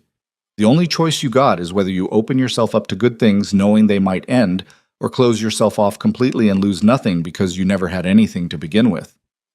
That's a terrible choice. That's the only choice anyone gets. Thomas stood slowly, pain evident in every movement. Think about it, but don't think too long. 6 days goes faster than you'd believe. He limped to his room, leaving Elena alone with the lamp and the papers and the weight of decisions she wasn't ready to make. She sat there for a long time, listening to the old house settle around her, thinking about drowning men and terrible choices and the difference between pretending and fighting.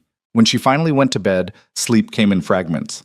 She woke every few hours, her mind churning with anxiety about the morning's inspection, about Rhett sleeping in the barn, about 6 days that somehow felt both endless and terrifyingly short. Dawn came too quickly. Elena dressed with mechanical precision, choosing her best dress, which wasn't saying much after months of wearing work clothes exclusively. She pinned her hair carefully, trying to look like a respectable ranch owner's daughter, instead of someone barely holding everything together. Breakfast was tense and quiet. Thomas wore his Sunday suit, the one he'd worn to her mother's funeral. It hung loosely on his frame, testament to weight loss during months of crisis. Rhett appeared clean, but wearing the same worn clothes he'd arrived in, his only set of non-work gear. "The inspector's name is Martin Greaves," Thomas said, pushing eggs around his plate. "He's from the main bank office in Helena, handles all the rural foreclosures." "So he's done this before," Elena said. "He's done this 100 times before. We're just another file to him." "Then let's make sure he remembers this file," Rhett said quietly. At 9:30, they were all positioned on the front porch when a buggy appeared at the end of the drive. Martin Greaves was exactly what Elena expected, middle-aged, well-dressed, carrying a leather satchel and an expression of professional detachment. He climbed down from the buggy with the careful movements of someone unused to ranch terrain. "Mr. Mercer?" He approached the porch with an outstretched hand. "Martin Greaves, First Mountain Bank." Thomas shook his hand stiffly. "This is my daughter, Elena, and our foreman, Rhett Callahan." Greaves nodded to each of them, his eyes already scanning the property with assessing calculation. "I appreciate you agreeing to this preliminary inspection. Makes the final process smoother if we have good documentation beforehand." "Happy to cooperate," Thomas said, the lie obvious in his tone. They spent the next 2 hours walking Greaves through every aspect of the ranch. Thomas explained their operations with the careful detail of a man fighting to prove value.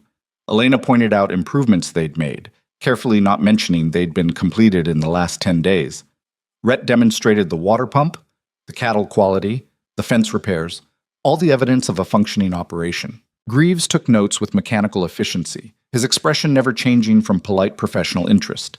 He asked questions about production numbers, maintenance costs, revenue projections, all delivered in a tone that suggested the answers didn't really matter.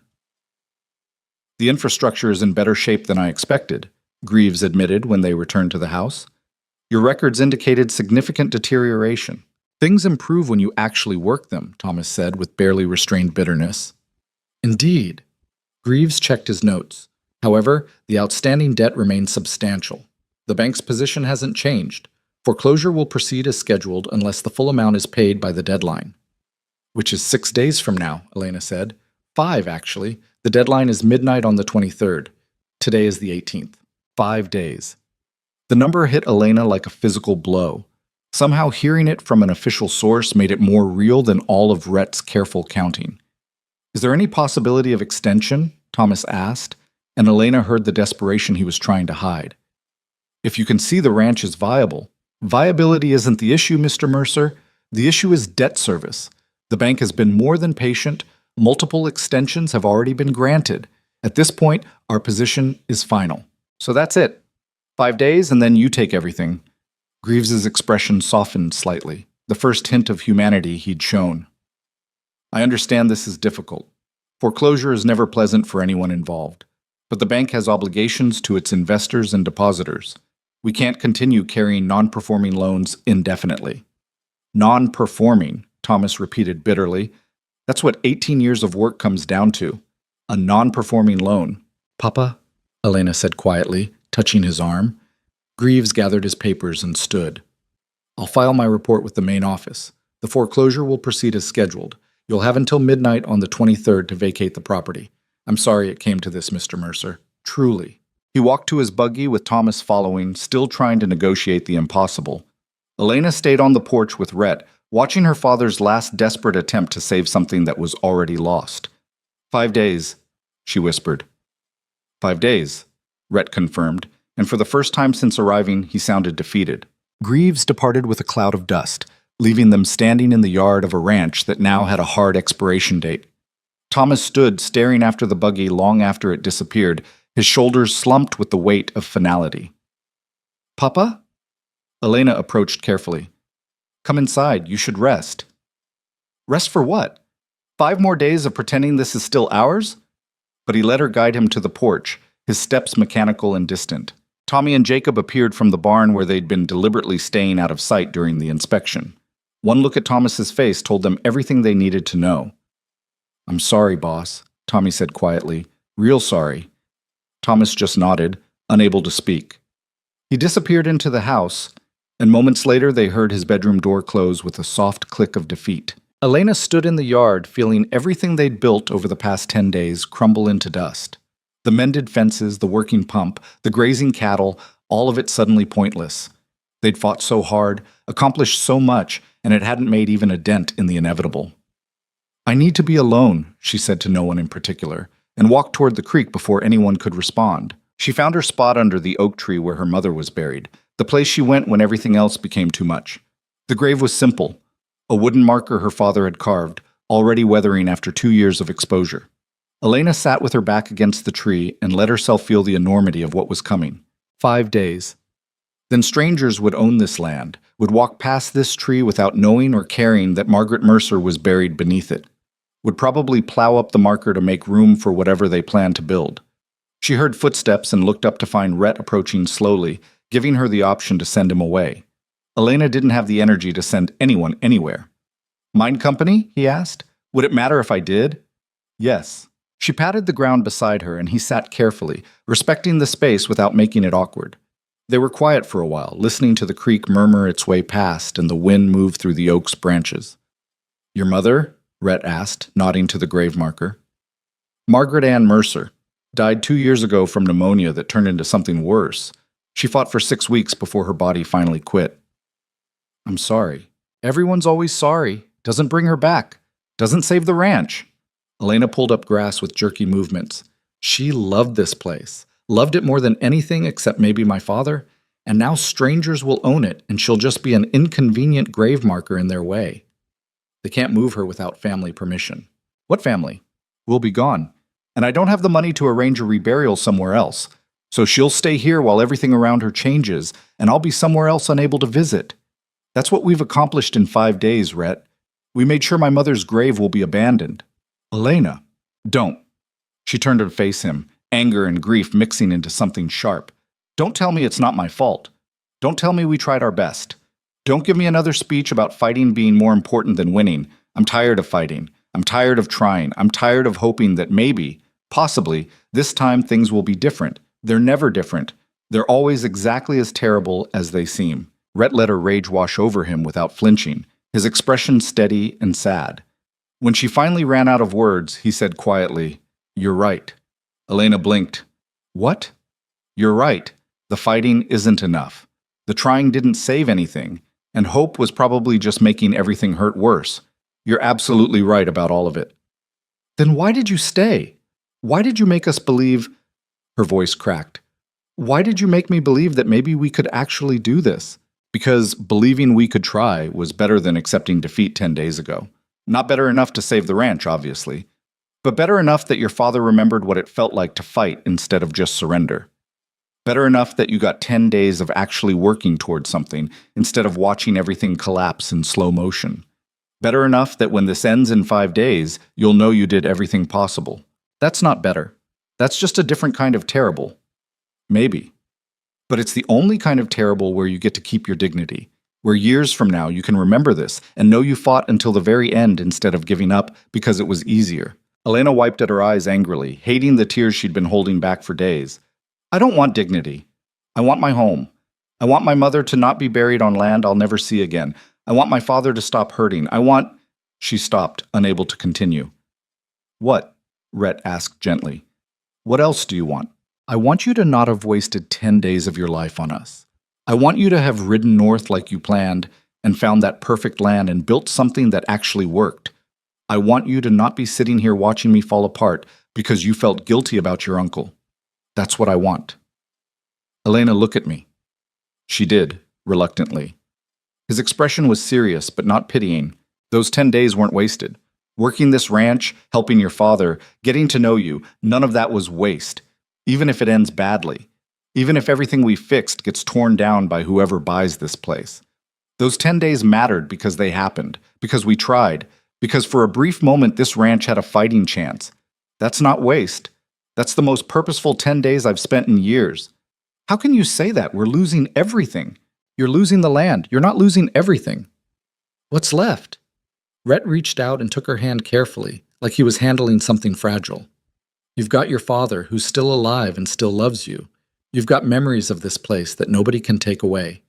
You've got proof that when everything was collapsing, you stood and fought instead of running, and you've got... He stopped, seeming to wrestle with words. What? Elena prompted. What else do I have? Me, if you want. I know that's not worth much compared to 160 acres of land. And I know 5 days isn't enough time to build anything real. But when this is over and you're figuring out what comes next, you don't have to figure it out alone. That's what you've got, if you want it. Elena stared at him, this impossible man who'd walked into her disaster and refused to leave even when staying made no sense. Why would you want to stay tangled up in this mess? When the foreclosure happens, you could ride north free and clear, start fresh somewhere without all this weight. Because somewhere along the way, your weight became my weight. Your fight became my fight. And walking away now would feel like abandoning family, not escaping a mess. We're not family. Not by blood, but by choice? By shared struggle? That's family too, Elena. Maybe the realest kind. She wanted to argue, to push back against the impossible hope he kept offering, but sitting under her mother's tree with Rhett's hand warm in hers and 5 days stretching ahead like both forever and no time at all, Elena found she didn't have the energy for resistance. 5 days, she whispered. What do we do with 5 days? We keep working, keep tending the land while it's still yours. Keep making sure that when they take it, they're taking something beautiful and functional instead of something broken and abandoned. That's masochistic. That's pride. Your mother's buried here, Elena. You really want the last thing you do on this land to be giving up before the deadline? Elena looked at the grave marker, thinking about Margaret Mercer, who'd fought pneumonia for 6 weeks, when any reasonable person would have quit after 2. Thinking about her father, who'd worked himself into permanent injury trying to save their home. Thinking about Rhett, who'd abandoned his own plans to help strangers fight an unwinnable battle. No, she said finally. I don't want that. Then we work. For 5 more days we work. And when it's over, we figure out what comes next together. Deal? She squeezed his hand, feeling the calluses earned from 10 days of brutal labor. Deal. They sat there a while longer, holding hands under the oak tree, not talking because words felt insufficient for what was passing between them. Finally, Elena stood, brushing dirt from her dress. Come on. If we're doing this, we might as well do it right. They walked back to the house together, and when they emerged from the trees, Elena saw her father on the porch. He'd been watching them. She could tell from his expression, which held a complicated mix of understanding and resignation. Inspector confirmed it, Thomas said as they approached. 5 days, midnight on the 23rd. We know, Elena replied. We were there. So what now? We just keep working like nothing's changed? Rhett spoke up. With your permission, Mr. Mercer, that's exactly what we do. We work your ranch for 5 more days like it's going to be yours forever, because for 5 days it still is, and that's worth something. Thomas studied Rhett for a long moment, then nodded slowly. All right, Callahan, 5 more days. But after that, we need to talk about what comes next. For all of us. Yes, sir. Elena understood what her father was saying, that in 5 days they'd be homeless, jobless, without prospects or plans, that the conversation about the future couldn't be avoided much longer. But standing in the yard with Rhett beside her and her father showing the first signs of accepting help instead of resenting it, 5 days suddenly felt like possibility instead of just countdown. They worked through the afternoon with renewed purpose.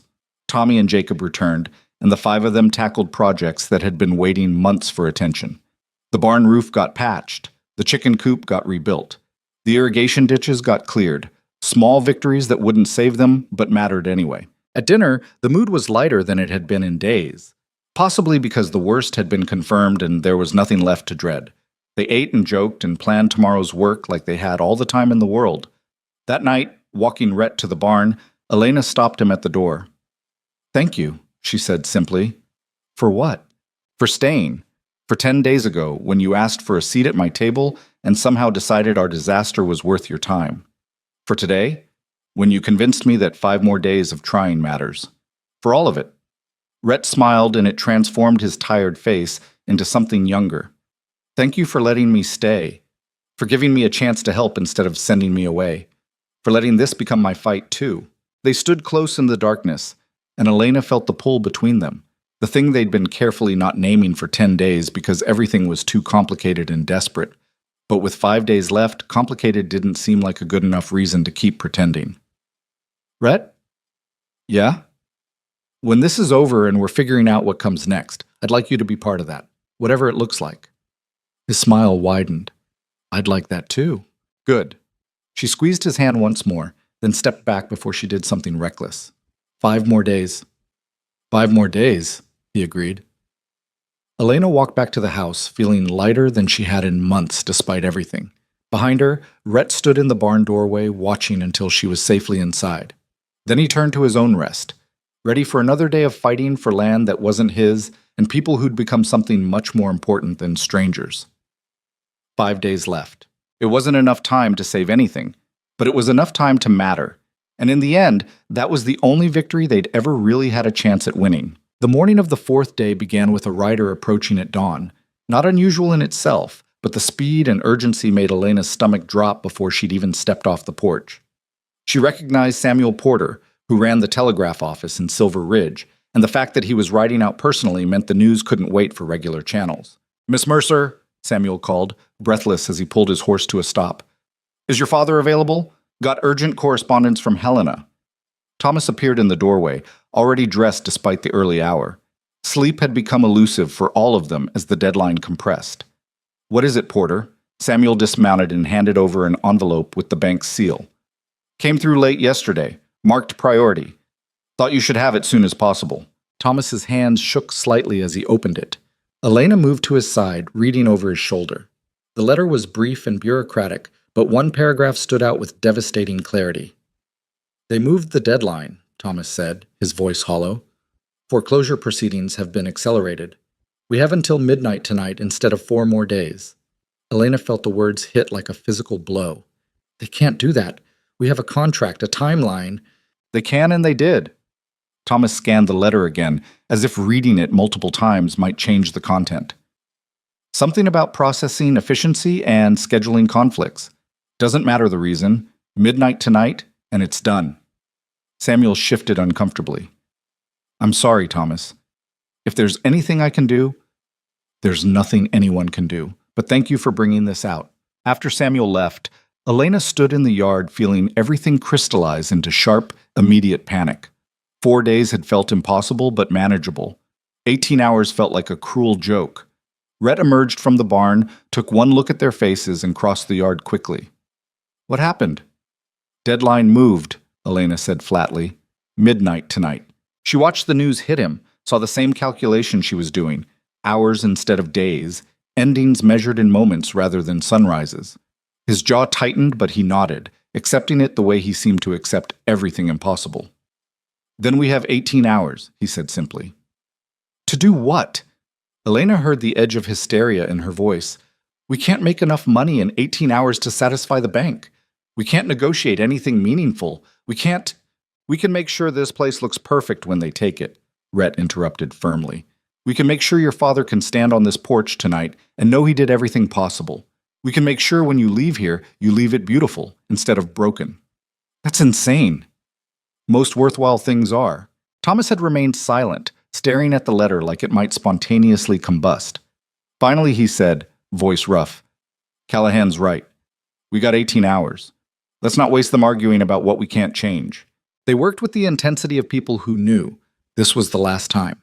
Last fence check, last cattle count, last chance to make the ranch show its worth to anyone watching.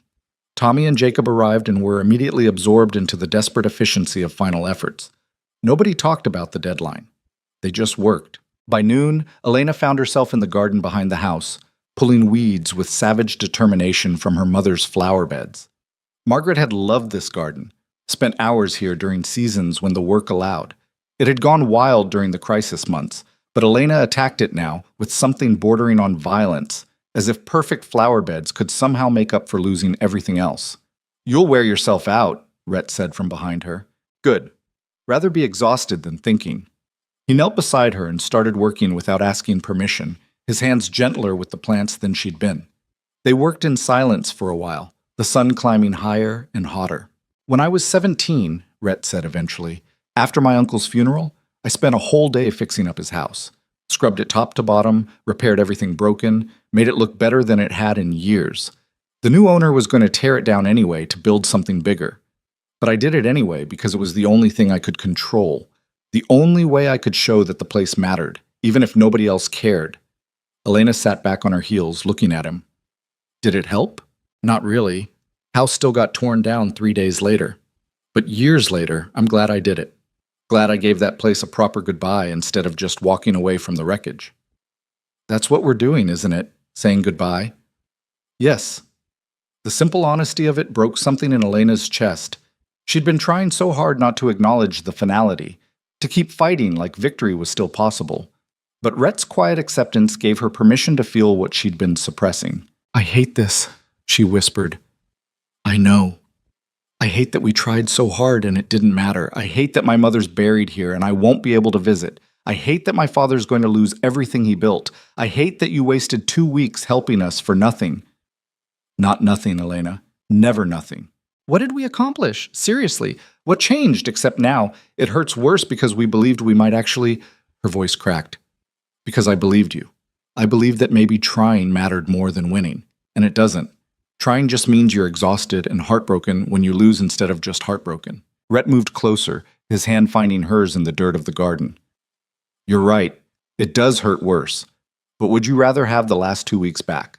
Rather have given up when I first showed up at your table? Rather have these last 18 hours be empty instead of full of work and purpose?" Elena wanted to say yes. Wanted to believe that ignorance would have been less painful than false hope. But sitting in her mother's garden with Rhett's calloused hand wrapped around hers, she couldn't make the words come. "No," she admitted quietly. "I wouldn't want them back, even knowing how it ends. That's what trying buys you. Not victory, just the knowledge that you lived fully instead of carefully. That when this day ends, you'll have worked and fought and loved this place right up until the last possible moment." "Loved," Elena repeated, testing the word. "Is that what this is? For me?" "Yes. I've fallen in love with this ranch, with your stubborn determination to save it, with your father's quiet strength, with the whole impossible situation. Doesn't change the outcome, but it changes what the outcome means." Elena looked at him directly. "And me? Did you fall in love with me too? Or is that too complicated for 18 hours before everything ends?" Rhett's expression was steady and sure. "I fell in love with you at that community supper table when you told me you were excellent at seeming. I stayed in love through every argument, every doubt, every moment you tried to push me away to protect yourself. And I'll stay in love after midnight tonight when we're packing up and figuring out what comes next. The ranch ending doesn't change that unless you want it to." "That's—" Elena struggled for words. "That's the worst timing possible." "Agreed. We've known each other 2 weeks." "Also agreed. This is completely insane." "Absolutely." Rhett smiled, sad but genuine. "But we've been doing insane things since the moment I asked for a seat at your table. Why stop now?" Elena laughed despite everything, the sound surprising her. "You're impossible." "So are you. That's why this works." They stayed in the garden until the sun started its descent, making Margaret Mercer's flowers as perfect as they could manage. Then they moved to other tasks, final ones, goodbye ones. The kind of work that's really just ritual dressed as productivity. At 6 in the evening, Thomas called everyone to the porch. The ranch looked better than it had in a year. Fences mended, buildings repaired, land tended with obvious care. It was heartbreaking how good it looked, how clearly it showed what could have been if circumstances had been different. "I want to say something," Thomas began, his voice strained. "To all of you. Tommy, Jacob, Callahan, you didn't have to be here. You didn't have to work yourselves half to death for a place that was already lost. But you did anyway, and that—" He stopped, collecting himself. "That means more than I can properly express. You gave my daughter and me 2 weeks of purpose when we were drowning in despair. You proved that people can be good even when there's nothing in it for them. And you reminded me what this ranch was supposed to be about. Not just land and cattle, but community and determination and refusing to quit even when quitting makes more sense." Tommy nodded silently, his weathered face showing emotion he rarely expressed. Jacob looked like he might cry. Rhett just stood steady, absorbing Thomas's words with quiet dignity. "When midnight comes," Thomas continued, "I want you all to know that these last 2 weeks mattered. This ranch dies tonight, but it dies beautiful and functional and loved. That's because of you, all of you." "Papa," Elena said, her own voice unsteady, "what are we going to do after? Where are we going to go?" It was the question they'd all been avoiding, the practical reality of homelessness that had been lurking beneath every other concern. Thomas looked at Rhett, something passing between them that Elena couldn't quite read. "I've been thinking about that," Thomas said slowly. "Callahan and I had a conversation yesterday about the future." "What kind of conversation?" Elena looked between them suspiciously. Rhett spoke up. "There's a ranch about 50 miles north of here. The owner, Jack Morrison, has been looking for a permanent foreman for his operation. He's getting too old to manage everything himself, needs someone with experience who can handle the day-to-day work and eventually take over completely when he retires." "How do you know this?" "I rode out 2 days ago to ask around about opportunities. Found out Morrison's been looking for months but can't find anyone willing to commit long-term in this area. It's hard work, not great pay to start, but it comes with housing and a percentage of profits. And he's open to taking on your father as advisor and consultant. Someone with Thomas's experience would be valuable, even if he can't do physical labor anymore." Elena processed this information slowly. "You found us jobs and a place to live." "Potentially. It's not certain. I'd have to prove myself first, show I can actually manage the operation. But Morrison seemed interested when I explained the situation." "When did you have time for this?" "Same day as the well pump work. Rode out early morning, had the conversation, rode back for afternoon chores." Elena turned to her father. "You knew about this?" "He told me yesterday," Thomas confirmed. "Said he didn't want to mention it earlier in case it fell through. Didn't want to give us hope about a future that might not exist. But now, with 18 hours left, you decided to tell me?" "Now it's real enough to discuss," Rhett said.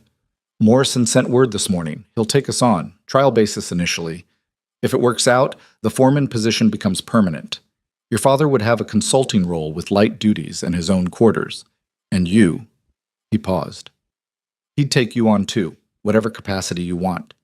Managing books, working cattle, whatever suits your skills." Elena felt dizzy with the information. "So we go from losing everything to having new jobs and housing in the span of 18 hours? "The housing is rough," Rhett cautioned. "The work is hard. The pay isn't what your father made running his own place. It's not the same as keeping your ranch, Elena. It's just a landing place, a way to not be completely destitute after midnight." "But it's something," Thomas added quietly. "It's survival, which is more than we had this morning." The relief was almost painful. Elena had been trying not to think about the practicalities, where they'd sleep after eviction, how they'd eat, what came after losing everything. Having an answer, even an imperfect one, felt like breathing after suffocation. "And you worked this out without telling me," she said to Rhett. "I didn't want to give you another thing to worry about if it didn't pan out. That's—" Elena struggled between gratitude and irritation. "That's presumptuous and thoughtful and completely in character for you. I'll take that as a compliment." It wasn't entirely one.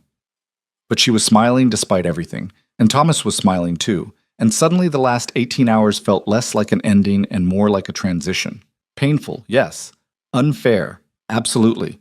But survivable in a way that hadn't seemed possible that morning. They ate dinner together as the sun set, their last meal in the house that had been home for 18 years. The mood was strange, caught between grief and relief, acknowledgement of loss mixed with tentative hope about what came next. "I want to see Mama's grave," Elena said as they were finishing. "Before midnight. I need to say goodbye." I'll come with you, Thomas said, standing with difficulty. They walked together through the darkening evening, the three of them, Elena, Thomas, and Rhett, who'd become part of their family without anyone quite noticing the transition. The oak tree stood dark against the twilight sky, Margaret's marker still visible in the fading light. Thomas stood silent for a long moment, then spoke in a voice rough with emotion. Margaret, I'm sorry. I tried to keep it, tried everything I could think of, and it wasn't enough. We're losing your home, your land, the place you loved. And I know you'd say it's not my fault, that I did my best, but it doesn't feel like enough. It never feels like enough. Elena felt tears finally spilling over, the ones she'd been holding back for days. I'm gonna miss you, Mama. Miss being able to visit whenever I want. Miss knowing you're here watching over the garden. I promise I'll come back when I can. Even if strangers own it, even if they don't want me here, I'll find a way to visit. Rhett stayed silent, giving them space for their grief. But Elena reached for his hand, needing the anchor of someone who wasn't drowning in the same loss. They stood there as full darkness fell, saying goodbye to Margaret Mercer and the land she'd loved and the life they'd all shared. Finally, Thomas stirred. We should go back. Get things packed before midnight. The next few hours passed in a blur of activity. They packed essentials, clothes, documents, tools they'd need at Morrison's ranch. Everything else would stay, becoming someone else's problem to sort through.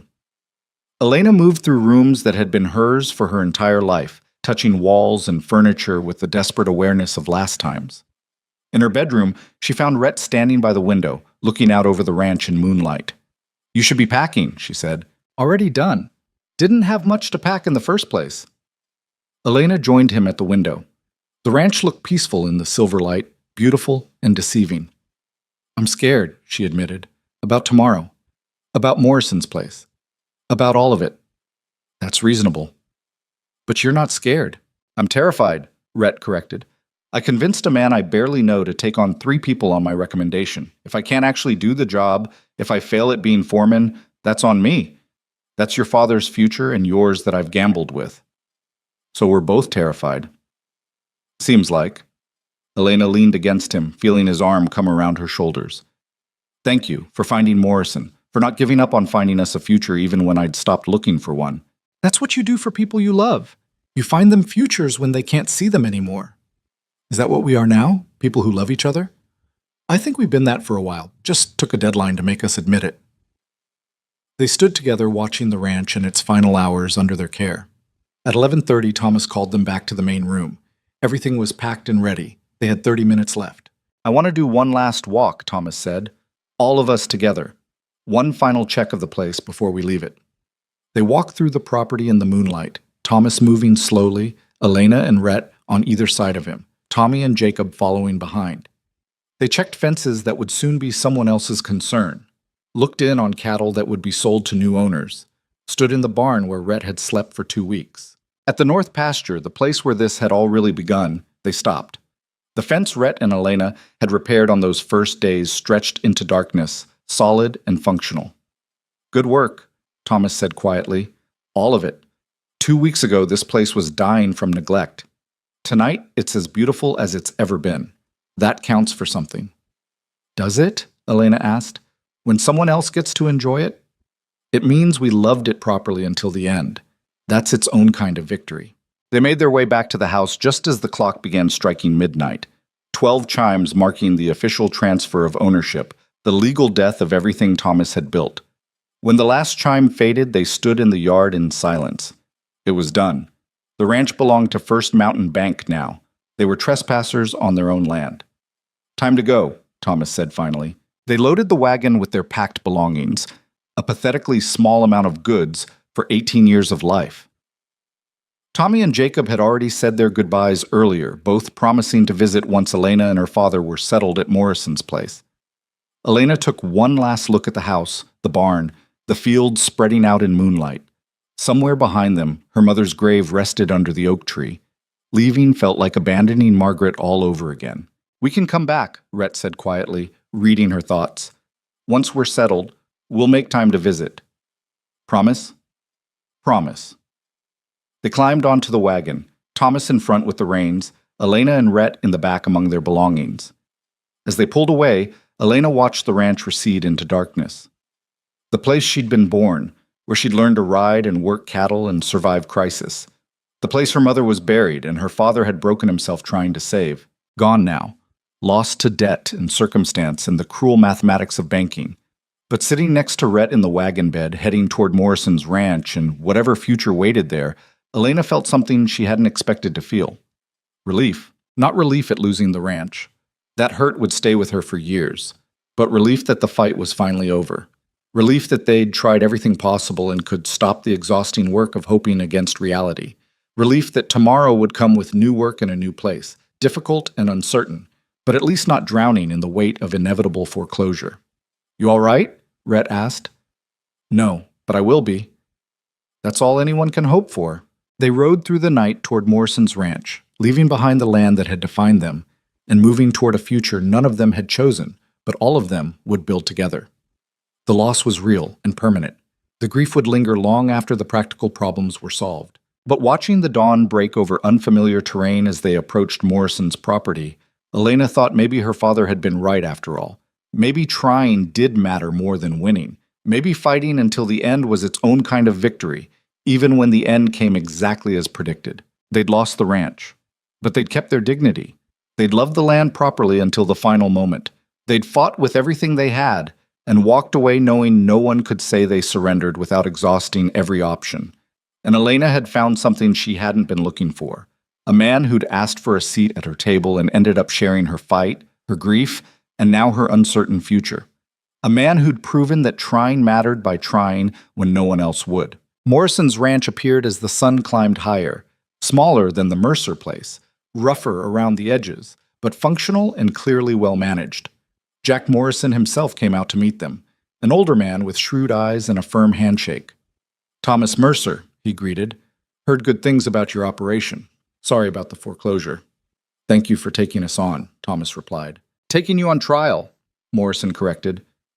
"Young Callahan here convinced me you folks are worth the gamble, but I run a tight operation. You'll earn your keep or you'll move on. Understood?" "Understood." Morrison showed them to their quarters, rough but serviceable cottages on the property's edge. Thomas would have his own space, while Elena and Rhett would share another with separate rooms until they decided otherwise. It wasn't much, but after expecting to be homeless, it felt like luxury. They spent that first day settling in, learning the layout of Morrison's operation, beginning the work of rebuilding their lives from scratch. The work was hard, the hours long, the pay modest, but there was purpose in it, and dignity, and the strange comfort of starting fresh without the weight of impending disaster. That evening, Elena found Rhett at the fence line, looking out over Morrison's land in the fading light. She joined him, their shoulders touching in the easy intimacy of people who'd been through crisis together. "You thinking about the ranch?" she asked. "Actually, I'm thinking about my uncle, wishing I could tell him that fighting the losing battle was worth it, that even when you don't save the thing you're trying to save, the trying itself means something." "Does it? Really?" Rhett looked at her directly. 2 weeks ago, your father had given up. You were going through motions, waiting for the end. Now you're both here, starting over, still standing. That's because we tried. Because we fought until the absolute end instead of surrendering early. So yeah, Elena, it means something. She leaned against him, feeling the solid warmth of his presence. "I'm glad you asked for that seat." "Me too. Even though it led to this? Losing everything? Starting over with nothing?" "We didn't lose everything. We lost land. But we kept each other. Kept your father's strength and dignity. Kept the knowledge that we fought with everything we had. That's not nothing." Elena thought about her mother's grave under the oak tree, about the ranch in someone else's hands, about all the losses that would never stop hurting. But she also thought about the future, uncertain and difficult, but theirs to build. About Rhett, who'd fought beside her when fighting made no sense. About her father, who'd rediscovered his strength in the final weeks of crisis. "You're right," she said finally. "It's not nothing." They stood together as darkness fell over Morrison's ranch, two people who'd found each other in disaster and decided to build something from the wreckage. The Mercer ranch was gone, lost to circumstances no amount of work could change. But standing there with Rhett in the twilight, Elena understood something her mother had probably known all along, that home wasn't really about land or buildings or any physical place you could lose to banks and foreclosure. Home was the people you fought beside, the ones who stayed when staying made no sense, the ones who believed that trying mattered even when winning was impossible. She'd lost the ranch, but she'd found something more important. And years later, when she and Rhett had built their own small operation adjacent to Morrison's land, when her father had lived to see grandchildren raised on hard work and stubborn determination, when the grief of loss had mellowed into bittersweet memory, Elena would look back on those 2 weeks and understand. They'd lost the battle, but they'd won something more valuable than victory. They'd learned that trying mattered more than winning, that fighting with dignity was its own reward, that the people who stood beside you in disaster were worth more than any land or property or material success, and that sometimes the greatest triumph wasn't conquering the impossible. It was refusing to surrender, even when surrender would have been easier. That was the legacy Margaret Mercer had left behind. The lesson Thomas had relearned in his darkest hour. The gift Rhett Callahan had given by asking for a seat at a stranger's table and refusing to leave when staying made no sense. Some fights you lose despite doing everything right. But the losing doesn't erase the worth of the fighting. And sometimes the things you find in the wreckage are more valuable than what you lost in the collapse. Elena learned that under the oak tree where her mother rested, carried it to Morrison's ranch and eventually beyond, passed it to children who grew up hearing stories about the ranch that was lost and the stranger who stayed to help fight for it. The Mercer Ranch died at midnight on a night in 1879, but the family that had loved it expanded now to include a trail rider who'd abandoned his own plans for their desperate cause, survived and eventually thrived, not despite the loss, but because of everything they'd learned by fighting it until the absolute end. That was the story Elena would tell years later, standing on land she and Rhett had built together through determination and shared struggle. The story of losing everything and finding something better in the ruins. The story of a stranger who asked for a seat and ended up saving more than just a ranch. He'd saved the people who'd been drowning in it, and that, in the end, was the only victory that ever really mattered.